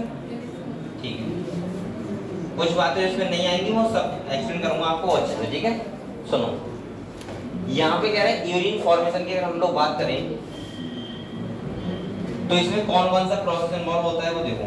कह रहा है urine formation involve 3 main process. कितनी होती है? 3 होती है। पहला लिखा है ग्लोमेरुलर फिल्ट्रेशन, या मैंने बोल दो अल्ट्रा फिल्ट्रेशन जो हम लोगों ने बात की थी। दूसरा होता है रीएब्जॉर्प्शन, और तीसरा क्या होता है बेटा? Secretion. That take place in different part of the nephron. और यहाँ पे कह रहा है तीनों प्रोसेस जो होती हैं वो अलग अलग पार्ट के नेफ्रॉन के अलग अलग पार्ट से होती हैं। यहाँ कह रहा है फर्स्ट स्टेप। अब बेटा जो मैंने आपको बताया था अल्ट्रा फिल्ट्रेशन और डायग्राम के थ्रू वो सब कुछ यहाँ पे लिखा हुआ है टोटली। ठीक है, देखो क्या क्या लिखा हुआ है। कह रहा है first step in the urine formation is the filtration of blood. पहले प्रोसेस में क्या होता है? ब्लड का फिल्ट्रेशन होता है, which is carried out by the glomerulus and is called glomerular filtration। ये किसके थ्रू होता है? ग्लोमेरुलस के द्वारा, इसीलिए इसको बोलते हैं ग्लोमेरुलर फिल्ट्रेशन। अगले कह रहा है ऑन एन एवरेज 1100 से 1200 ml of blood is filter by the kidney पर मिनट। मैंने कहा था बेटा कितना आता है? 20। कितना आता है? 20%। और 20% का मतलब मान के चलो आप लोग 1100 से 1200 ml, लेकिन मैंने एक्यूरेट वैल्यू इसी लिखी थी 1125। इसका 10% निकालोगे तो 125 ml आएगा, और वो एक्यूरेट जीएफआर होता है, इसीलिए आप लोग मान के चलो 1125 ml। हालांकि 1100 से 1200 लिखा होगा तो गलत मत कर देना, वो एवरेज था। क्या था? एवरेज। ठीक है, अगले देखो क्या कह रहे हैं। कह रहे हैं बेटा विच कॉन्स्टिट्यूट रफली, अगर हम बात करें तो कितना बनता है? 1/5। कितना बन रहा है? 1/5 बन रहा है। और कह रहा है of the blood pump out by each ventricle of the heart in a minute. 1 minute में कितना आता है? 1/5, यानी कि 5वां हिस्सा 20%, या मैं बोल सकता हूँ 1100 से 1200 ml पर मिनट किडनी के लिए क्या आता है? ब्लड आता है। कह रहे थे glomerular capillary blood pressure causes filtration of blood through 3 layer. अब आपको पता है बेटा जो फिल्ट्रेशन होता है वो कितनी लेयर से होगा? 3। पहला ग्लोमेरुलर की होगी, दूसरा ये तुम्हारा होगा वुमेन्स कैप्सूल का, और तीसरा होगा उन दोनों के बीच का बेसमेंट मेम्ब्रेन। ठीक है, तो देखो क्या कह रहा है। पहला कह रहा है endothelium of glomerular blood vessels, दूसरा कह रहा है epithelium of Bowman's capsule, and कह रहा है तीसरा basement membrane between these 2 layers. तो यानी कि जो फिल्ट्रेशन होता है कितनी लेयर से होता है? 3। किन से होता है? पहला ब्लड वेसल्स की, दूसरा वुमेन्स कैप्सूल की, और तीसरा बेसमेंट। ठीक है, अगले कह रहा है बेटा the epithelial cell of Bowman's capsule called, मैंने कहा था पोडोसाइट, आप लोग लिख लो वहां पे, ये सेल होते हैं are arrange in an intricate manner so as to leave some minute space called, जिसे बोलते हैं फिल्ट्रेशन स्लिट या फिर स्लिट पोर्स। तो आपसे पूछ सकता है कि बताओ स्लिट पोर्स या फिर पोडोसाइट, को खाली ये पूछ लेगा पोडोसाइट कहाँ पे होते हैं बस, और आप लोग बताना होगा कहाँ पे होते हैं। जैसे मैंने कहा था बहुत सारे सेल ऐसे हैं जो आपको डायरेक्ट क्वेश्चन आ जाता है, जैसे बताओ कॉलर सेल कहाँ होते हैं, ऐसे पूछ लेगा बताओ ए कॉलर सेल में कहाँ होते हैं, बताओ पॉलीफेरा में, पता है आपको, ऐसे पूछ लेगा नीडोरा सेल कहाँ होते हैं, फिल्म सेल कहाँ होते हैं, कुछ भी पूछ लेगा और आपसे मैचिंग करवा देगा। तो ऐसे ही लिखा है पोडोसाइट, कहाँ पे होते हैं आपको पता होना चाहिए। अगले कह रहा है बेटा blood is filter so finally through these membrane that almost all the constitute of the plasma except the protein. अभी देखो मैंने कहा था जो फिल्टर होता है लगभग उसमें सब कुछ होता है, खाली तुम आरबीसी डब्ल्यूबीसी प्लेटलेट्स को हटा दो और दूसरा हटा दो प्रोटीन को, जो बचता है वो सब क्या होता है नेफ्रिक फिल्ट्रेट। या इसने कहा है कि प्लाज्मा से तुम क्या निकाल दो प्रोटीन, क्योंकि प्रोटीन यहाँ पे नहीं आ पाती है। अगले कह रहा है बेटा pass on the lumen of the Bowman's capsule therefore it is considered as a process of ultra filtration, और इसको हम लोग बोलते हैं अल्ट्रा फिल्ट्रेशन। जो फिल्टर हुआ है कितना हुआ है 125 ml पर मिनट 180 लीटर पर डे, जिसमें क्या क्या है प्लाज्मा में से प्रोटीन निकाल दो वगैरह सब कुछ है। ठीक है, इंपॉर्टेंट सारी चीजें। अगले लोग क्या कह रहे हैं, कह रहा है बेटा the amount of the filtrate form by the kidney पर minute is called glomerular filtration rate, इसी को हम लोग बोलते हैं जीएफआर। और कह रहे हैं जीएफआर इन अ हेल्थी इंडिविजुअल कितना होता है 125 ml पर मिनट, यह होता है 180 लीटर, 125 ml पर मिनट या फिर 180 लीटर पर डे, जिसे बोलते हैं जीएफआर ग्लोमेरुलर फिल्ट्रेशन रेट। यहाँ तक सब बच्चों क्लियर हुआ? क्लियर हो गया? तो हम लोगों ने अभी तक इतना पढ़ा है, खाली टोटल बेड था उसका 20% आया किडनी के लिए 1125 ml, उस वहाँ पे आपको पता है प्रेशर क्रिएट होता है, और वहाँ से फिल्ट्रेट जो होता है उसको बोलते हैं क्या ग्लोमेरुलर फिल्ट्रेट या नेफ्रिक फिल्ट्रेट बोल दो, बातें की है। इसके बाद नेफ्रिक फिल्ट्रेट आता है, वो कितना आता है 10%, जिसको हम बोल सकते हैं 10% आता है 125 ml पर मिनट, और यही होता है GFR glomerular filtration rate. Clear है यहाँ तक? अब अगले देखो बेटा, यहाँ पे एक चीज लिखी हुई है, पहले आप लोग समझ लो थोड़ा सा, मैं आपको ये वाली कहानी सुना दूं पहले। ठीक है, क्या लिखा हुआ है देखो, यहाँ पे कह रहा है kidney have built in mechanism for the regulation of glomerular filtration rate, one such efficient mechanism is carried out by extra glomerular apparatus यानी कि JGA special sensitive region form by the cellular modification in the distal convoluted tubules and afferent arteriole at the location on their contact. अब आपके पास सुनो, आप लोग ये बात आपको समझ नहीं आएगी, सुन लो पहले। देखो एक बात सुन, बताओ आप लोग, जो मैंने आपको दिखाया है डीसीटी दूर होता है, और जैसे मैंने कहा है कि अफरेंट आर्टरियोल पास मतलब इस साइड होता है, वुमेन्स के तो दिखाया है, जो वो इसलिए दिखाया है आपको समझ में आ जाए अलग करके। वैसे पता है एक्चुअली में कैसा होता है, एक्चुअली वो ऐसा होता है, ये देखो यहाँ पे हम लोगों ने देखा है डीसीटी यहाँ है और पीसीटी यहाँ है, और वुमेन्स कैप्सूल कहाँ पे यहाँ पे, लेकिन एक्चुअली में ऐसा नहीं होता है। एक्चुअली बेटा ये जो घूम घूम के आता है, सुनो, और डीसीटी वाला पार्ट जो होता है वो वापस पीछे से यहीं पे आ जाता है, मतलब कोई चीज ऐसे घूम के गई, ये वुमेन्स कैप्सूल है, यहाँ से ऐसे घूम के और पीछे ऐसे करके फिर से यहीं पे आ गई, ऐसे डीसीटी होके जाता है। ये बनाते हैं जेजीए, क्या बनाते हैं जेजीए जक्स्ट्रा ग्लोमेरुलर एपरेटस। एक बात मेरी सुनो आप लोग ध्यान से, देखो हमारा किडनी ऑटो रेगुलेट कैसे होता है वो तो समझ लो, वहां पे वही बात हो रही है, क्या हो रही है देखो बेटा, आप लोग बताओ अगर ये जीएफआर कम हो जाए, क्या हो जाए, जीएफआर कम हो जाए, सही है, तो क्या होता है हमारी किडनी अपने आप संभाल लेती है। कैसे देखो, अगर जीएफआर कम हो गया तो इसका मतलब ये है कि 125 ml पर मिनट जो यहाँ से बन रहा है वो नहीं बनेगा, ये तो मतलब हुआ। अब जीएफआर को क्या करना है, इंक्रीज, क्या करना है, इंक्रीज। ये मान के चलो आपका ब्लड प्रेशर कम हो जाए, क्या हो जाए, ब्लड प्रेशर लो हो जाए, तो जीएफआर लो अपने आप हो जाएगा, और जीएफआर लो हो जाएगा तो उसको कैसे इंक्रीज करना है वो समझो। यहाँ पे एक टाइप की सेल होती है, देखो ये वाला पार्ट मैंने क्या बोला, यहीं आ जाता है, कहाँ आता है, यहाँ पीछे से घूम के आता है, वो दिखाया इसलिए गया है कि जिससे आपको अलग अलग पार्ट समझ में आ जाए कि कौन कौन सा है। अगर मैं ऐसे उल्टा बनाऊं और मैं ये वाला पार्ट ऐसे घुमाता, देखो ये देखो, अगर मैं ऐसे बनाता ऐसे करके कि ये पीस, सॉरी ये हो गया तुम्हारा वुमेन्स कैप्सूल, और ऐसे करके मैं ऐसे लेके आता तो आपको समझ में आता है क्या? नहीं आता ना। अब समझो आप लोग, ये पीछे आ जाता है और ये मिलके बनाता है JGA। क्या बनाता है? और यहाँ पे एक टाइप के सेल होते हैं, बोलते हैं JG सेल। क्या बोलते हैं बेटा? ध्यान रखना, JG सेल। और JG सेल से एक हार्मोन सीरीज होता है, इसे बोलते हैं रेनिन। क्या बोलते हैं?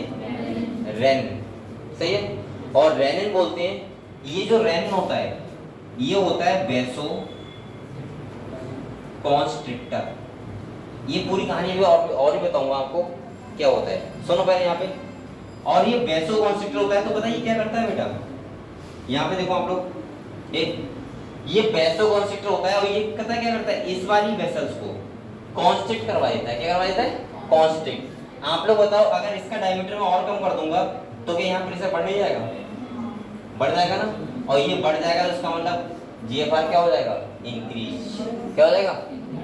अब आप लोग पूरे एक बार थोड़ी सी कहानी सुन लो, फिर आपको अच्छा लगेगा। देखो, हमारी जो बेटा किडनी है, किडनी, उसमें कितने हार्मोन वर्क करते हैं वो सुन लो आप लोग एक बार। मैं अभी आपको जहां जहां पढ़ेंगे वो हम वहां पढ़ाते रहेंगे, लेकिन फिर भी मैं आपको सुनना दे रहा हूँ एक बार, ठीक है? आपको ध्यान रखना है, पहला ध्यान रखना JG सेल। क्या ध्यान रखना बेटा? JG cell. JG सेल से एक हार्मोन सीक्रेशन होता है, इसे बोलते हैं रेनिन। क्या बोलते हैं? अच्छा, रेनिन और कहाँ पे आता है आपको पता है? डायजेशन वाले में, लेकिन वहां होता है RENNIN, ठीक है? और यहाँ होता है सिंगल N, ठीक है? रेनिन ये हार्मोन होता है, अब वो एंजाइम होता है। ये हार्मोन है। अब सुन लो पहले पूरी कहानी। रेनिन क्या करता है? हमारे पास एक प्रोटीन होता है एंजियोटेंसिनोजन। कौन सा होता है?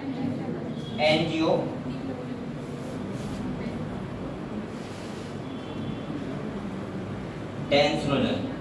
इसको कन्वर्ट करवाता है एंजियोटेंसिन फर्स्ट में। किसमें करवाता है बेटा? Angiotensin first. और ये बाद में कन्वर्ट होता है एंजियोटेंसिन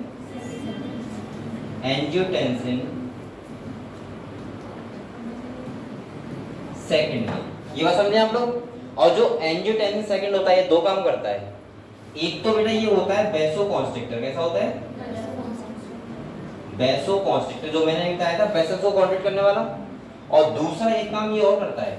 ये दूसरा क्या करता है? हमारी अंदर एक ग्लैंड होती है एड्रिनल ग्लैंड, और उसका एक पार्ट होता है एड्रिनल कॉर्टेक्स। मैंने कहा था दो पार्ट डिवाइड होती है एड्रिनल ग्लैंड, एक होता है मेडुला, एक होता है कॉर्टेक्स। मेडुला से होते हैं इमरजेंसी हार्मोन, और कॉर्टेक्स जो वाला पार्ट होता है उससे एक हार्मोन सीक्रेशन करवाता है, इसका नाम होता है एल्डोस्टेरोन। किससे करवाता है? एड्रिनल कॉर्टेक्स वाले पार्ट से। कौन सा हार्मोन बेटा? एल्डोस्टेरोन, ठीक है? और एल्डोस्टेरोन क्या करता है? वाटर का और मिनरल्स का एब्जॉर्प्शन को बढ़ा देता है, रीएब्जॉर्प्शन को। तो ये पहला समझ गए कि प्रोसेस कैसे होता है वाटर रेगुलेशन। इसको हम लोग बोलते हैं रास मैकेनिज्म। सही है? दूसरा कहानी सुनो। इसका मतलब होता है रेनिन एंजियोटेंसिनोजन सिस्टम, ठीक है? दूसरा कहानी सुनो आप लोग। एक तो पहला क्या होगा कि JG सेल से एक हार्मोन सीक्रेशन हुआ, इसका नाम है रेनिन। रेनिन ने एंजियोटेंसिन को कन्वर्ट किया एंजियोटेंसिन फर्स्ट में, और उसके बाद सेकंड में। और सेकंड क्या करता है बेटा? सुन लो, वेसोकॉन्स्ट्रिक्टर होता है, और वेसोकॉन्स्ट्रिक्टर होता है सेकंड किस पे वर्क करता है? एड्रिनल कॉर्टेक्स वाले रीजन पे, और वहां से एक हार्मोन सीक्रेशन करवाता है, इसका नाम क्या है? एल्डोस्टेरोन। और एल्डोस्टेरोन क्या करता है? वाटर का और किसका? वाटर और मिनरल्स का। ये बेटा रीएब्जॉर्प्शन को बढ़ा देता है। यानी कि इसका मतलब ये है, अगर आपने पानी कम पिया है तब भी सीक्रेशन होगा, और वैसे भी होगा। पहला चीज समझ गए? बताओ, पहला समझ गए? दूसरा सुनो, इसका रेगुलेशन कैसे होता है। दूसरा आपको बताओगा हाइपोथैलेमस होता है हमारा। क्या होता है बेटा? हाइपोथैलेमस। वहां से आपको पता है इसका पार्ट होता है हाइपोथैलेमस का, जो एक हार्मोन का प्रोडक्शन करता है, इसका नाम होता है वैसोप्रेसिन। क्या होता है? वैसोप्रेसिन। और इसको हम लोग दूसरे नाम से बोलते हैं ADH, एंटी डाययूरेटिक हार्मोन। ये इसका सीक्रेशन जो होता है वो होता है पोस्टीरियर पिट्यूटरी से।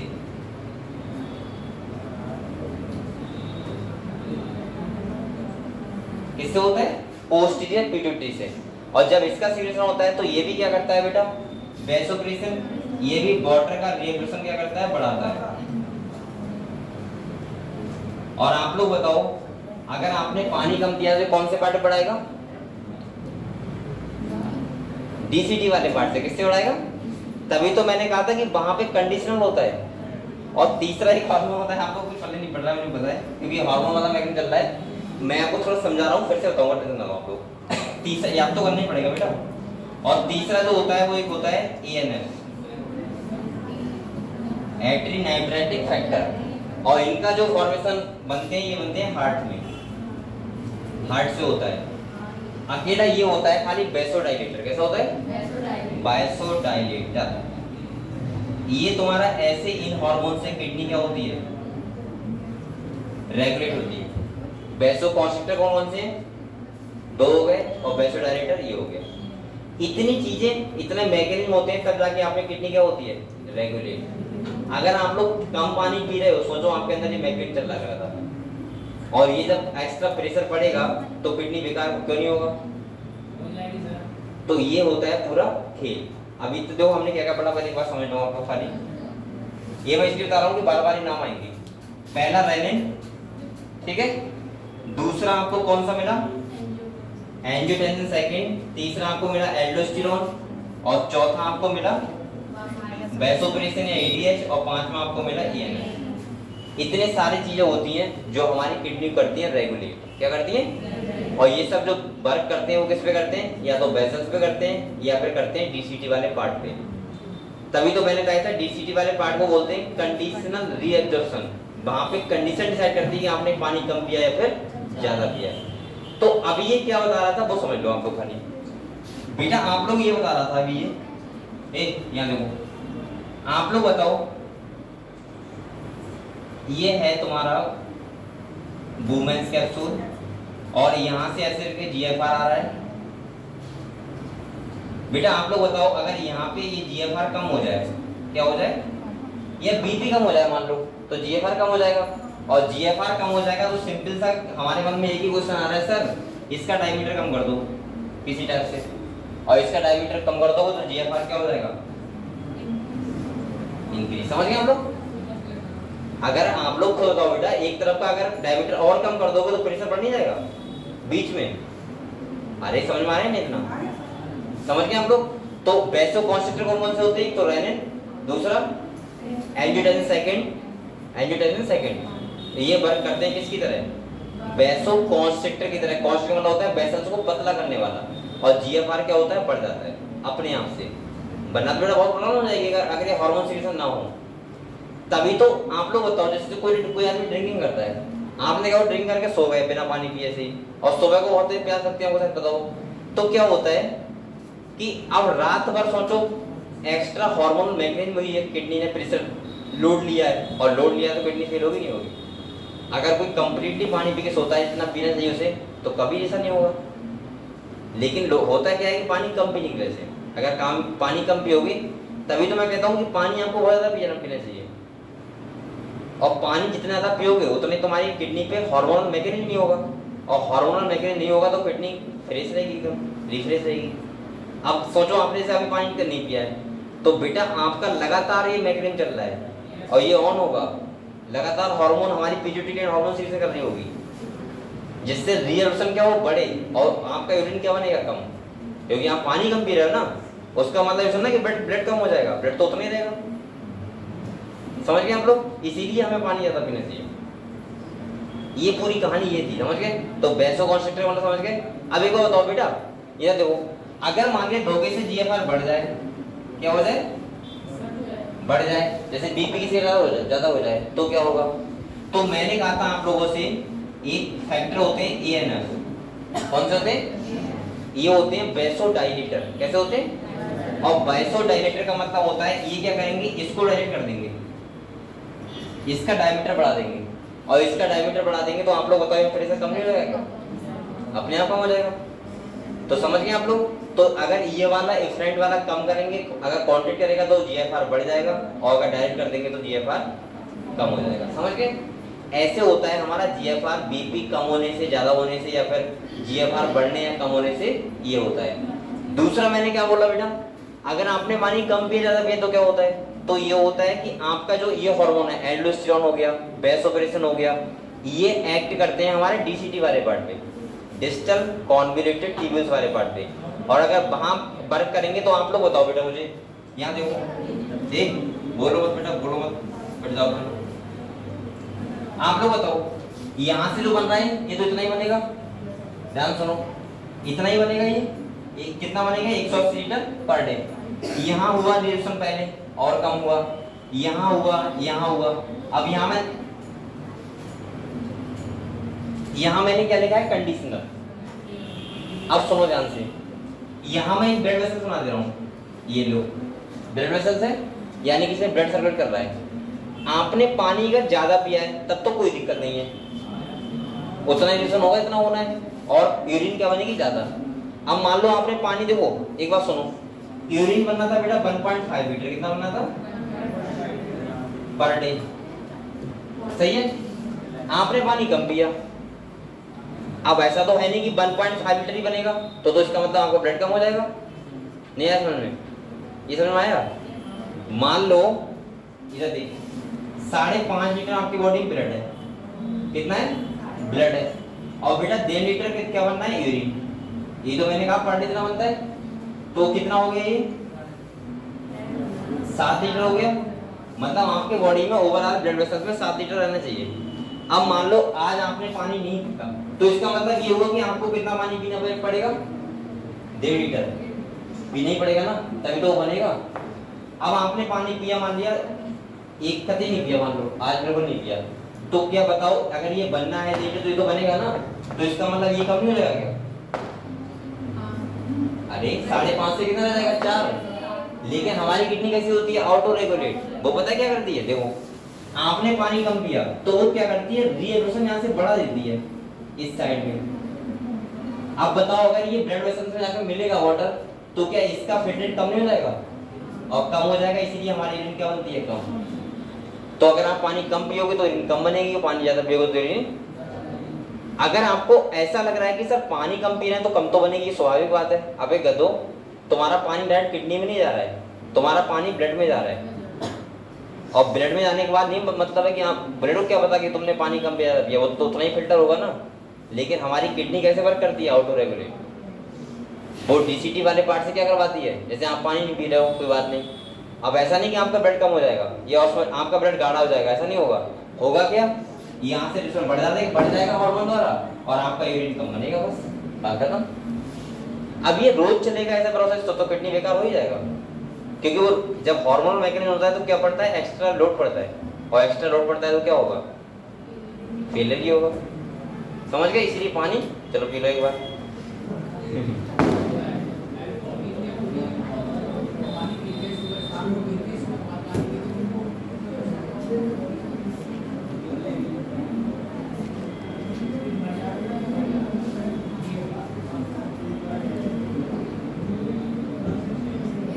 और पानी फ्री मिल रहा है तो हम लोग पानी नहीं पीना आते। मैं सही बता रहा हूँ ना, अगर ये पानी मूल्य मिलता तो बहुत लोग तो ये कहते सर हम गरीब में पानी कैसे पी लें, 5 रुपए नहीं दिए पानी कैसे पी लें। अबे कह दो, अरे वो तो अलग बात है, इसका ऑक्सीजन मूल्य मिल रही है, कैसी बातें करता है। अभी तो फ्री मिल रहा है, तो मान लिए मोटर से जाओ बदलाओ कितना भरोगे, समझे बात को। तो ये चीज है कि आप लोग पता है कि फ्री मिल रहा है तो हम लोग इतना कंजूसी करते हैं पानी पीने में। और मैं आपको एक बार बता दूं, अगर किडनी वाला क्वेश्चन चल रहा है सुन लो, हमारी बॉडी में 50% डिजीज जो आती है वो पानी वजह कम पीने वजह से आती है, जिसके ब्लड इन्फेक्शन होते हैं, स्किन इन्फेक्शन होते हैं, स्टोन होता है, सुनो स्टोन होता है, डायरिया होता है। 50% में बोल रहा हूँ प्रॉब्लम पानी कम पीने से आता है। अगर कोई पानी बहुत अच्छे से पिए और बहुत साफ पानी पिए तो बेटा उससे कभी ये सारी चीजें नहीं होंगी। मैंने क्या बोला, बहुत अच्छे से पिए और बहुत साफ पानी पिए। अच्छे से जैसे जैसे कहते हैं कि 100 लगा आधा लीटर 1 लीटर पानी पीना चाहिए। कौन पीता है बताओ यहाँ पर, कोई नहीं पीता होगा ना, बहुत कम लोग पीते होंगे, लेकिन बहुत कम लोग पीते होंगे।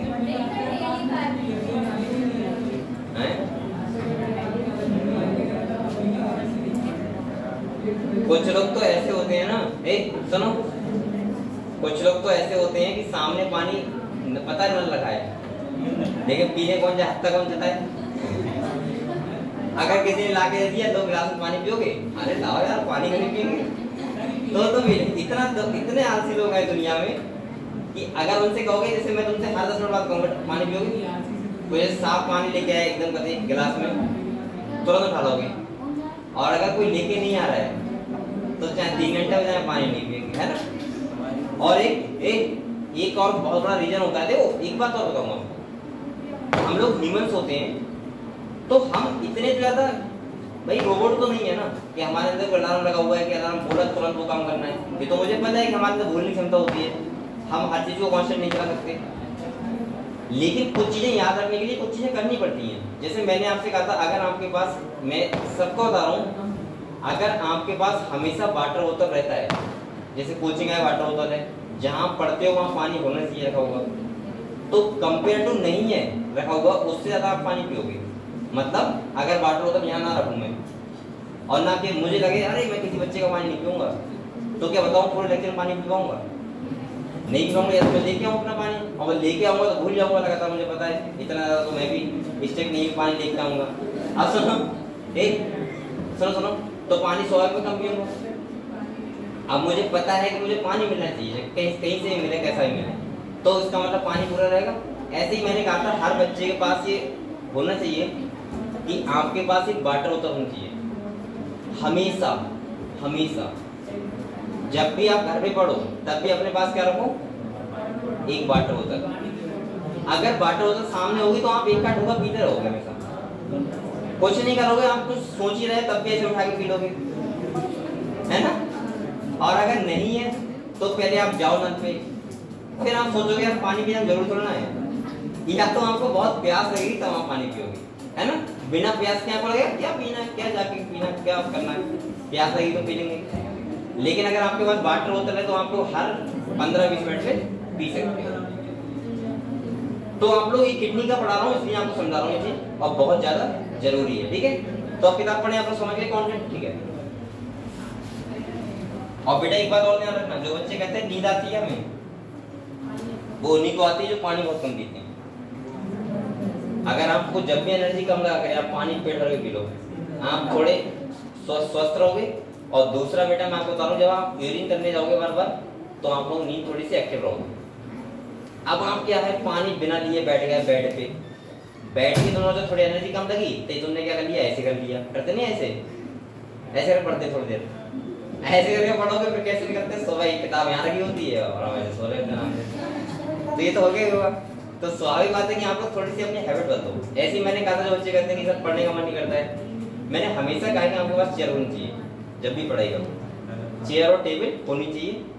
दूसरी बात, हर जगह पढ़ाई नहीं हो पाती। जैसे आप सोचो कि यार मैं तो कहीं बैठ के पढ़ लूंगा, नहीं, पढ़ाई के लिए बेटा एक माहौल होना चाहिए। जैसे अगर मैं आपसे कहूँ कि चलो मैं तुम्हें सड़क किनारे पढ़ा रहा हूँ, पढ़ लोगे क्या? मेरे अंदर फीलिंग नहीं आएगा, क्योंकि बार बार बाहर निकलेंगे आवाज आएगा, और दूसरा तुम्हारे अंदर फीलिंग नहीं आएगा हम पढ़ रहे हैं। ये माहौल है ना, यहाँ पे आपको लग रहा है कि मैं पढ़ा रहा हूँ, आप पढ़ रहे हो, चेयर पड़ी हुई है। या मैं आपसे कह दूँ बेटा चलो आप लोग चलो वो रोड छोड़ दो, मैं कहता हूँ ग्राउंड में चलो और वहाँ वो बिछा रहे हैं कुछ दरी वगैरह और बैठ जाओ आप और मैं पढ़ा रहा हूँ। मजबूरी पढ़ लोगे लेकिन वैसे आपको फील नहीं आएगा पढ़ाई वाला। तो ये ध्यान रखना है कि आपको आप किस माहौल में पढ़ रहे हो, ये बहुत जरूरी होता है। ये जरूरी नहीं कि बराबर में बराबर चल रहा है सीरियल और तुम भाई किताब लेके बैठ गए, घर वाले कहना बच्चा पढ़ रहा है, बच्चा को देख रहा है क्या चल रहा है उधर सीन, तो क्या ही पढ़ोगे भाई। मैंने कहा था कि आप लोग कोशिश किया करो कि जब भी पढ़ो तुम्हारा फोन तुम्हारे पास ना हो लगा लगा, और दूसरा पढ़ाई में डूब के पढ़ो। हाँ, अगर फोन से पढ़ो तो आपका यूट्यूब भी खुला होना चाहिए, ऐसा नहीं कि नोटिफिकेशन भी खुले हुए यूट्यूब बोल रहा है फोन। फिर क्या होता है, जरा सा 10 मिनट पढ़ लिया, किसी का फोन मैसेज आ गया, चलो लाओ फिर बात ही कर लेते हैं क्या कर रहा है। तो मतलब यही पता होना चाहिए, सब चीजें आपको पता होनी चाहिए। और दूसरा मैंने कहा था, अगर आप जब तक जब तक ये कंडीशन नहीं बनाओगे तब तक बेटा आप पढ़ कितना भी लेना, लेकिन एक एक्यूरेसी के साथ पढ़ाई नहीं हो पाएगी आपकी। होता नहीं है कि इतना मुझे तैयार करना ही करना है, वो पढ़ाई नहीं हो। पढ़ाई का मतलब दो टाइप से होता है ना, एक तो पढ़ रहे हैं लेकिन पता कुछ नहीं क्या पढ़ रहे हैं, एक होता है कि हम डूब के पढ़ रहे हैं, हमें मतलब नहीं कि पापा सो गए मम्मी सो गई, हमें मतलब नहीं कि बराबर में क्या हो रहा है, हमें मतलब है अपना क्वेश्चन क्यों नहीं निकल पा रहा है। ऐसे बहुत बच्चे होते हैं मैंने देखे कि जैसे पापा मम्मी सोए, भैया सोया, सिस्टर सोई, अब बंद करो, अब तो नहीं पढ़ूंगा, नहीं कुछ हो जाए, क्योंकि सब सो गए, देखने वाला कौन है कि पढ़ रहा हूँ। अब एक करो तो मैं दिखाना नहीं किसी को, खुद में पढ़ना है। और ये पता है 80% बच्चों का होता है ऐसा, उन्हें पता है पापा देख रहे हैं तभी तक पढ़ेंगे, मम्मी देख रही तभी तक पढ़ेंगे। जैसे पापा मम्मी सोए, उन्हें लगता है कौन देख रहा है, मुझे पढ़ रहा हूँ। अब कहते भगवान देख रहा है, ये मान के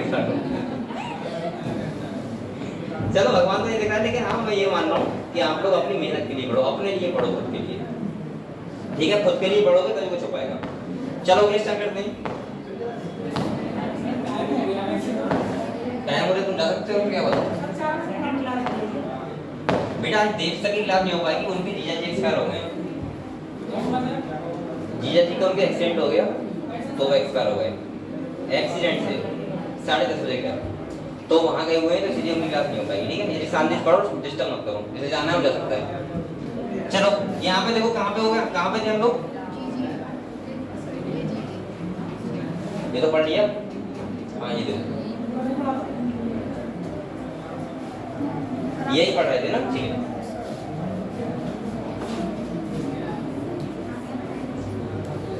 देखो यहाँ पे क्या कर रहा है, तुम बार बार कहाँ जा रहे हो बेटा, अरे यही बात कर लिया करो, मैं कोचिंग में हूँ, ये घर पे सुनना हो बराबर फोन करो। चलो यहाँ देखो, कह रहा है किडनी है built in a mechanism for the regulation of GFR. आपको पता है मैंने कहा था जीएफआर इंक्रीज हो रहा है या फिर डिक्रीज हो रहा है, तो किडनी हमारी ऑटोमेटिक कर लेती है। कह रहा है one such efficient mechanism carried out by juxta glomerular apparatus, यानी कि JGA. JGA is a special sensitive region होता है form by cellular modification in the distal convoluted tubules and efferent arteriole at the location of their contact of fall. अब ये कह रहा है GFR कम हो रहा है, तो एक्टिवेट कौन से होंगे, जेजी सेल, कौन से होंगे बेटा। और कह रहा है टू रिलीज रेनिन, ये किसका रिलीज करवाते हैं, और कह रहा है which can stimulate the glomerular blood flow and thereby the GFR back to normal. अगर मान लिया जीएफआर क्या हुआ, कम हुआ, रेनिन सीक्रेशन हुआ, और ये कह रहा है रेनिन ने क्या किया, फिर से बढ़ा दिया।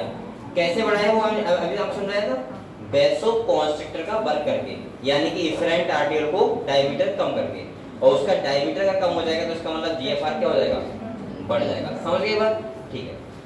अगले कह रहा है और comparison of the volume of the filtrate form per day 180 litre per day कितना बनता है, कह रहा है with that of the urine release कितनी होती है बेटा, 1.5 लीटर।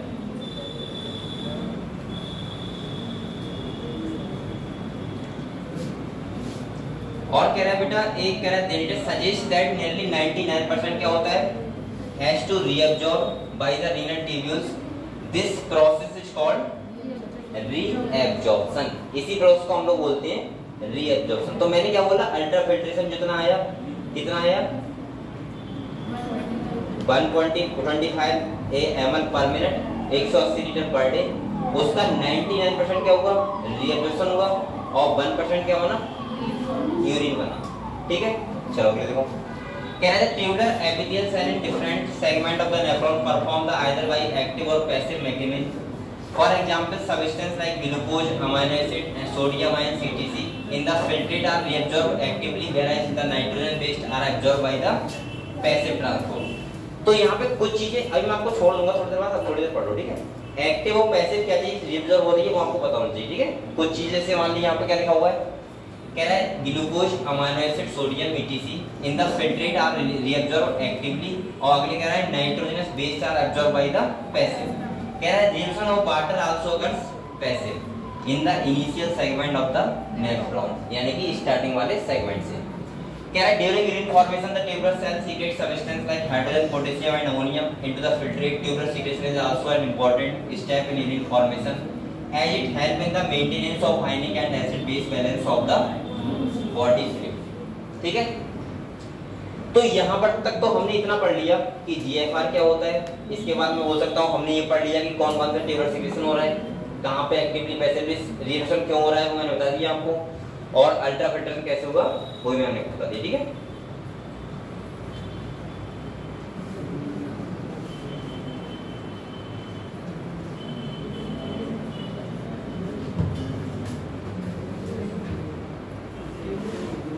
ये बच्चे इतने बड़े वाले गधे हैं ना। एक बात को सोचो, कोई टीचर पढ़ा रहा है, मेरे पढ़ाने की जरूरत है, बताओ मैं भी चला जाऊँगा। और मेरा ऊपर दोस्त नहीं कि मैं 1 घंटा 30 मिनट ही पढ़ाऊँ, मैं आपको 1 घंटा 20 मिनट पढ़ सकता हूँ। और मैं चाहूँ तो ये भी नहीं कि मैं इतना मेहनत से पढ़ाऊँ, मैं चाहूँ तो आराम से पढ़ाऊँगा, क्या दिक्कत है, मैं एक्स्ट्रा नहीं सुनाऊँगा, लेकिन खाली किताब पढ़ाऊँगा। और मेनली क्या है, मैं सोचता हूँ कि यहाँ में कोई बच्चा आता होगा, आप लोग देखते हो टीचर में किसी भी क्लास में देख लेना, और हर टीचर पढ़ा रहा है। बेसिकली आपने देखा होगा कि मैं पूरा स्ट्रेंथ के साथ पढ़ाता हूँ, आपको बायोलॉजी पता होगा पता होगा, आप लोग क्वेश्चन लगाते हो पता लगता होगा। और अगर यहाँ पे और आपको कहना चाहिए कि सर 10 मिनट और 15 मिनट और पढ़ा दो, 20 मिनट पढ़ा दो, यहाँ बच्चे कहते हैं ये बात कि सर 1.5 घंटा हो गया, बताओ। सोचने वाली बात है, आप लोग नीट की तैयारी कर रहे हो। और पता नहीं मतलब ये इतनी बार मोटिवेट कर चुका हूँ कि आप लोग अभी नीट का मतलब नहीं जानते हो। बेटा नीट की पढ़ाई ऐसे नहीं होती कि आप लोग प्रेजेंट लगवाने आ गए चले गए। यहाँ प्रेजेंट लगवाने से मतलब नहीं है, अगर आपको नहीं करना है तो क्यों आते हो यहाँ पे। जैसे अभी मैं इससे कह था कि क्यों आया यहाँ पे, बता। एक भी क्वेश्चन अगर पूछ लूंगा, पूरी बायोलॉजी में गारंटी कर रहा हूँ 10 क्वेश्चन में से अगर 5 क्वेश्चन आंसर बता रहे, पूरी बायोलॉजी बात कर रहा हूँ। और फिर बताओ, सोचो पहले कि तुम ये पूछ रहे हो कि सर अभी जाना नहीं जाना, और मैंने कह दिया कि देव सर के जीजा का एक्सीडेंट हो गया, उनकी डेथ हो गई, इस चक्कर से वो चले गए, तो आज उनकी क्लास नहीं लगेगी। अगर आप लोग 15 मिनट एक्स्ट्रा बैठ जाओ क्या हो जाएगा। तो इतनी सोच बताओ किसके अंदर कैसी होगी। और ये नीट की क्लास पढ़ रहे हो आप लोग, इतने समझदार होने चाहिए। मैंने आपसे बार बार बोला बेटा नीट डॉक्टर तुम बनोगे, सही है। दूसरा, और किसी भी टीचर को, टीचर मैं इतनी मेहनत क्यों करता हूँ, मुझे पता है कि स्टूडेंट, मैं भी कभी स्टूडेंट रहा था, मुझे पता है कि अगर आप डॉक्टर ना बने ना तो आप लोग सोच भी नहीं सकते कि आपकी लाइफ क्या होने वाली है। आप लोग अपने डिसीजन नहीं ले पाओगे लाइफ में, ध्यान रखना। डिसीजन में समझ रहे हो, बहुत नॉर्मल से डिसीजन नहीं ले पाओगे। अभी आपको लग रहा होगा कि लाइफ बहुत सिंपल है, सिंपल नहीं है। अपने फादर के आप पैसे दे रहे हो, उस पर जी रहे हो। जिस दिन अपने आप स्टार्ट करना तो पता लगेगा कि लाइफ कितनी क्रिटिकल है। कोई तैयारी कर रहा हो उससे पूछना बेटा कि ग्रुप डी कौन डाला, तो बताएगा कितने ग्रुप डी की नौकरी लेना कितना आसान, कठिन है, आसान नहीं है। और मैं आपसे ये 100% कह रहा हूँ बेटा कि कोई भी नौकरी लेना आज के टाइम पे, अभी आप लोग नौकरी लेने वाली कंडीशन में आए ही कहाँ हो। अभी सही से आओ तो पहले मैदान में उतरो। तो जिस बच्चे के नीट में 500 नंबर आएंगे उसे पता होगा कि नीट की वैल्यू क्या है। तुम्हारे 50 नंबर नहीं आ रहे नीट में, और यहाँ पे तुम टाइम देख रहे हो। सबसे पहले खुद सोचो, ऐसे से लोग यहाँ पे आते हैं कि सोचो 20 तुम लोग अगर ये 1.5 घंटे क्लास चल रहे हो तो 20 मिनट बाहर रह रहे हो। अगर 7 दिन कोचिंग चल रही है इसमें 3 दिन एब्सेंट रह रहे हो, तो फिर क्यों नीट तैयारी कर रहे हो। मैं देखो, मैं आपको बताऊँ, मैं ये सब चीज़ें क्यों जानता हूँ, क्योंकि मैं समझता हूँ। मुझे एक पता होता है कि एक जो फादर होते हैं ना, आप लोग कंडीशन जिस दिन उस कंडीशन पाओगे उसे पता लगेगा आपको कि एक फादर की पता है अपने बच्चे से एक्सपेक्टेशन होती है कि मेरा बच्चा किसी टाइप से कोई अच्छा काम कर ले। वो इसीलिए सब कुछ कर लेते हैं, सब कुछ। मैं गारंटी से रहा हूँ, जो लोग कहते हैं ना कि मेरे घर पे काम था, मैं 100% बता रहा हूँ, अगर कोई बच्चा अगर पढ़ाई कर रहा है मेहनत से, मैं गारंटी से रहा हूँ उसके फादर कभी भी लाइफ में ये नहीं कहेंगे कि तू पढ़ाई कर छोड़ के और तू चल मेरे साथ चल। कितना भी कठिन काम हो, उसे पता है कि अगर बच्चा पढ़ रहा है तो डिस्टर्ब नहीं करेंगे। और सोचो हमारे फादर को जो होता है, खाली एक एक्सपेक्टेशन होती है कि आपसे कुछ अच्छे बन जाओ। मैं भी ये बोलता हूँ कि जरूरी नहीं कि आप MBA बनो, लेकिन कुछ अच्छा लाइफ में कर लो। और उसके लिए आपको पता होना चाहिए बेटा, अभी आप सही से मैदान में आए नहीं हो, किसी भी क्षेत्र में जाओगे, मैं आपको रिलेटिव बता रहा हूँ ना, तो उस दिन आपको एहसास होगा कि नौकरी लेना या एक सही उस पर आना कितना कठिन काम है। यहाँ खाली प्रेजेंट लगाने से आपको कुछ नहीं होगा, मैं आपको बता रहा हूँ। मैं साफ साफ कह रहा हूँ। और ऐसे लोग बहुत होते हैं जिसके फादर बेचारे इतनी एक्सपेक्टेशन रखते हैं, बच्चा हमारी नीट तैयारी कर रहा है, बच्चा ये कर रहा है, वो कर रहा है, या तो चलो फ्री ऑफ कॉस्ट है, कोई दिक्कत नहीं है। ऐसे ऐसे लोग पढ़े हैं कि वो 2-2 लाख रुपए खर्च करके कुछ नहीं कर पाते हैं। उस माता दास बोले उसने 3-4 साल अगर पढ़ाया अपने बच्चों को, 3 साल 5-6 लाख रुपए। आप लोग बताओ आपके फादर ने कक्षा 1 से आपको पढ़ाया है, और अगर जोड़ा जा रहा है तो आप लोग बताओ आपको कितना रुपया खर्च किया होगा। और वो क्या एक्सपेक्ट रखना है कि आप लोग खाली बस कुछ भी कर जाओ। मुझे नहीं लगता किसी फादर की ये उम्मीद होगी कि मेरा बच्चा DME बने या MBBC बने। उन्हें लगता होगा कि अच्छा काम कर ले, खाली बस। अच्छे काम का मतलब है रिस्पेक्टेड लाइफ को जी ले, जिससे मेरे बच्चे वैसे मुझे शर्मिंदा ना होना पड़े कहीं पे। ये होती है हमारे मम्मी पापा की खाली एक्सपेक्टेशन। और उस पे आप लोग सोचो यहाँ पे एक स्टडी का टाइम कितना हो गया। मुझे ये लगता है कभी कि आप लोग किस एंगल से तैयारी कर रहे हैं नीट की। और नीट की बात नहीं कर रहा हूँ मैं, बार बार कह रहा हूँ नीट की बात नहीं कर रहा हूँ मैं बात कर रहा हूँ खाली कि अभी जो आप जिस एज में हो उस एज में आप कितना फोकस से पढ़ाई कर रहे हो। अगर आप लोग सोचो 2 घंटे, अभी मुझे लग रहा है कितना टाइम हुआ है, 2 बजे से आप लोग 2 बजे से क्लास स्टार्ट हुई है, 2-2.5 घंटे नहीं हुए, 2 घंटे भी नहीं हुए कंप्लीट। और अगर आप लोग 2 घंटे कंप्लीट नहीं हुए उसमें अगर आपको ये लग रहा है तो मैं गारंटी कर रहा हूँ बेटा, मैं बार बार कह रहा हूँ कि अभी आपने लाइफ को सही से देखा नहीं है। कभी आप लोग अपने फादर से ये बात पूछना कभी मन से कि तुम क्या चाहते हो मुझसे, तो पता लगेगा आपको वो क्या चाहते हैं। घर वाले सबसे ज्यादा खुश तब होते हैं जब उनका बच्चा कुछ करता है, वरना तुम उनके लिए 10 लाख दे दो उन्हें कोई खुशी नहीं होगी। तो इसलिए मैं कहता हूँ बेटा आप लोग थोड़े से समझदार हो गए हो, आप कहीं भी पढ़ना, आप लोग पहली बात तो तब पढ़ना जब आपको वास्तव में उसके आप कुछ सोचते हो उसके बारे में। मैंने कहा था कि वो सिलेक्शन होना जरूरी नहीं 1 साल में हो जाए, 2 साल में हो जाए, 3 साल में, लेकिन उसके लिए मेहनत तो जरूरत नहीं। और मैंने बार बार कहा कि अगर आप किसी सब्जेक्ट में बहुत मेहनत से पढ़ाई कर रहे हो तो आप गारंटी कर रहा हूँ कुछ ना कुछ अच्छे बन जाओगे। ये तो नहीं होगा कि अगर कोई बच्चा बहुत मेहनत से कर रहा है वो 5 साल बाद मेरे पास आना, मैं गारंटी कर रहा हूँ कि वो बच्चा ऐसा तो नहीं होगा कि वो उस टाइम भी बहुत मुश्किल में रह रहा होगा, वो कुछ ना कुछ अच्छा कर रहा होगा, ये पता है मुझे। लेकिन उसके लिए बहुत मेहनत करनी पड़ती है। और आप लोग ध्यान रखना, अगर अभी आप मेहनत करने के लिए तैयार नहीं हो इतनी कि आप लोग हवा में आराम से बैठ के पढ़ नहीं सकते हो, तो आपको पता नहीं कि आप लोग 5 साल बाद, मैं बार बार कह रहा हूँ कि आप लोग खुद की डिसीजन लेना मुश्किल हो जाएगा। तुम्हारे पापा कहेंगे ना बेटा क्या करना चाहता है, तुम्हें जे कहोगे कि मैं क्या करूँ बताओ, तुम्हारे सामने ये ऑप्शन आएगा कि मैं क्या करूँ, तुम्हें कुछ पल्ले नहीं पड़ रहा है कि मैं क्या करूँ। इसीलिए मैं कह रहा हूँ शांति से पढ़ाई कर लिया करो बेटा। और दूसरा क्या है, अगर आप कुछ भी बनोगे, ऐसा नहीं कि नीट की बात कर रहा हूँ मैं, आप लोग सोचो मैं टीचर बनूंगा, चलो बहुत अच्छे आप बीएससी कर रहे होंगे, टीचर बनना इतना आसान है क्या? और फिर आप लोग यहाँ पे आके बताओ ऐसी बातें करते हो, फिर मुझे मतलब ऐसा लगता है पर्सनली यार कि आप लोग कितने सीरियस होना चाहिए इस बात को लेके कि आप लोग पढ़ाई कर रहे हो।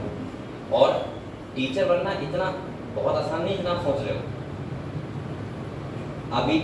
अभी आपको पता होगा शायद, सोच लो सर्विस में ऑन सर्विस है, उनके लिए सरकार ने एक नियम ला दिया कि टेट उन्हें पास करना होगा, टेट पास करना होगा। सोचो 35-40 साल की एज में एक सरकारी टीचर पढ़ने आ रहा है,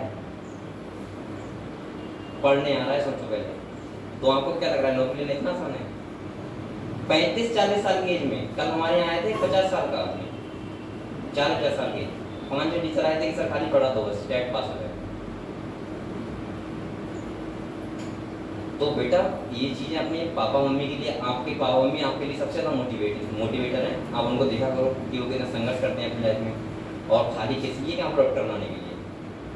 और मैं बार बार कह रहा हूँ कि सबसे ज्यादा खुशी 2 ही लोग होते हैं, टीचर होता है और एक आपके पेरेंट्स होंगे जिस दिन आपको सफल होगे, बकाया आपको कुछ नहीं होगा आपसे। और जो आप लोग सोचते हो यहाँ पे कि मतलब कि अपनी मेंटेलिटी से कि यार टीचर ये टीचर वो टीचर बनना बहुत आसान नहीं, इसमें बनोगे तो पता लगेगा आपको।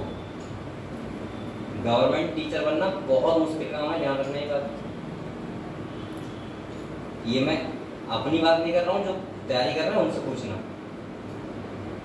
और आपको लगता है कि यार एक सपना नॉर्मल है, नॉर्मल नहीं है। कभी आपको पीजीटी टीजीटी हो गया, एलटीकेट हो गया, एक टीचर 8 साल वेट करता है वैकेंसी का, वो भी क्लियर नहीं हो पाती है।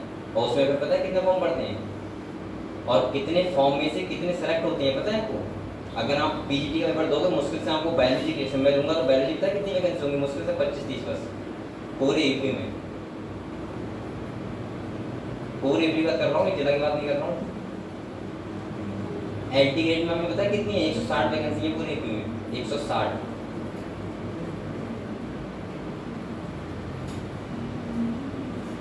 और 160 वैकेंसी में नौकरी लेना, सोचो आप लोग कितना करेंगे काम।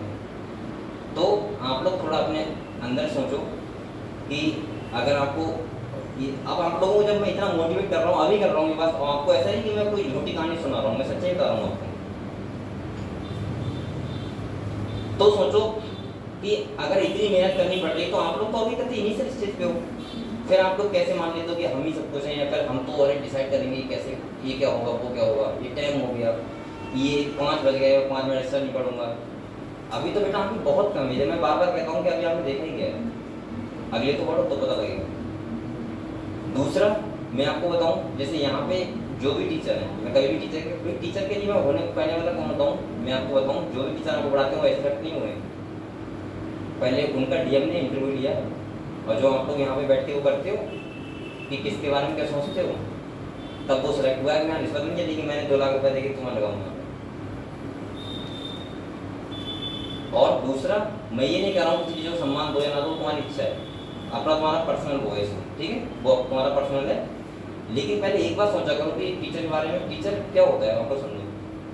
भाई मेरे भी जो टीचर थे आज भी अगर मिलते हैं तो वो मुझे लगता है कि यार पता नहीं कौन मिल गया। और आप लोग वो तो एक नियम है यहाँ पे कि आपको ये सब करना पड़ता है, कि आपको बच्चों को दिखाना पड़ता है कि हाँ नहीं हम ये वो, तो फिर ठीक है। लेकिन मैं आपको बता रहा हूँ कि आप लोग आराम से पढ़ा करो, अभी आप लोग बहुत छोटी स्टेज पे हो। और इसका सीधे साधा एग्जाम्पल ये सोच सकते हो कि हम ही लोग हैं। भाई आपको क्या लगता है देश से पता है IIT धनबाद से पहली बार, दूसरा बात उन्हें 6 साल पर्सनल IIT में पढ़ाते हुए हो गई, तीसरी बात अभी भी 2 बजे तक पढ़ते हैं, 2 बजे तक आते हैं अभी भी। और आप अभी तो कितने तुम्हारी जितनी साल उन्हें पढ़ाते हुए हुई या हमें पढ़ाते हुए हुई, तुम अभी नीट में नहीं आए हो। 2019 से मैं पढ़ा रहा हूँ नीट में, और 6-7 साल पढ़ाने के बाद तुम फिर क्या ही जज करोगे।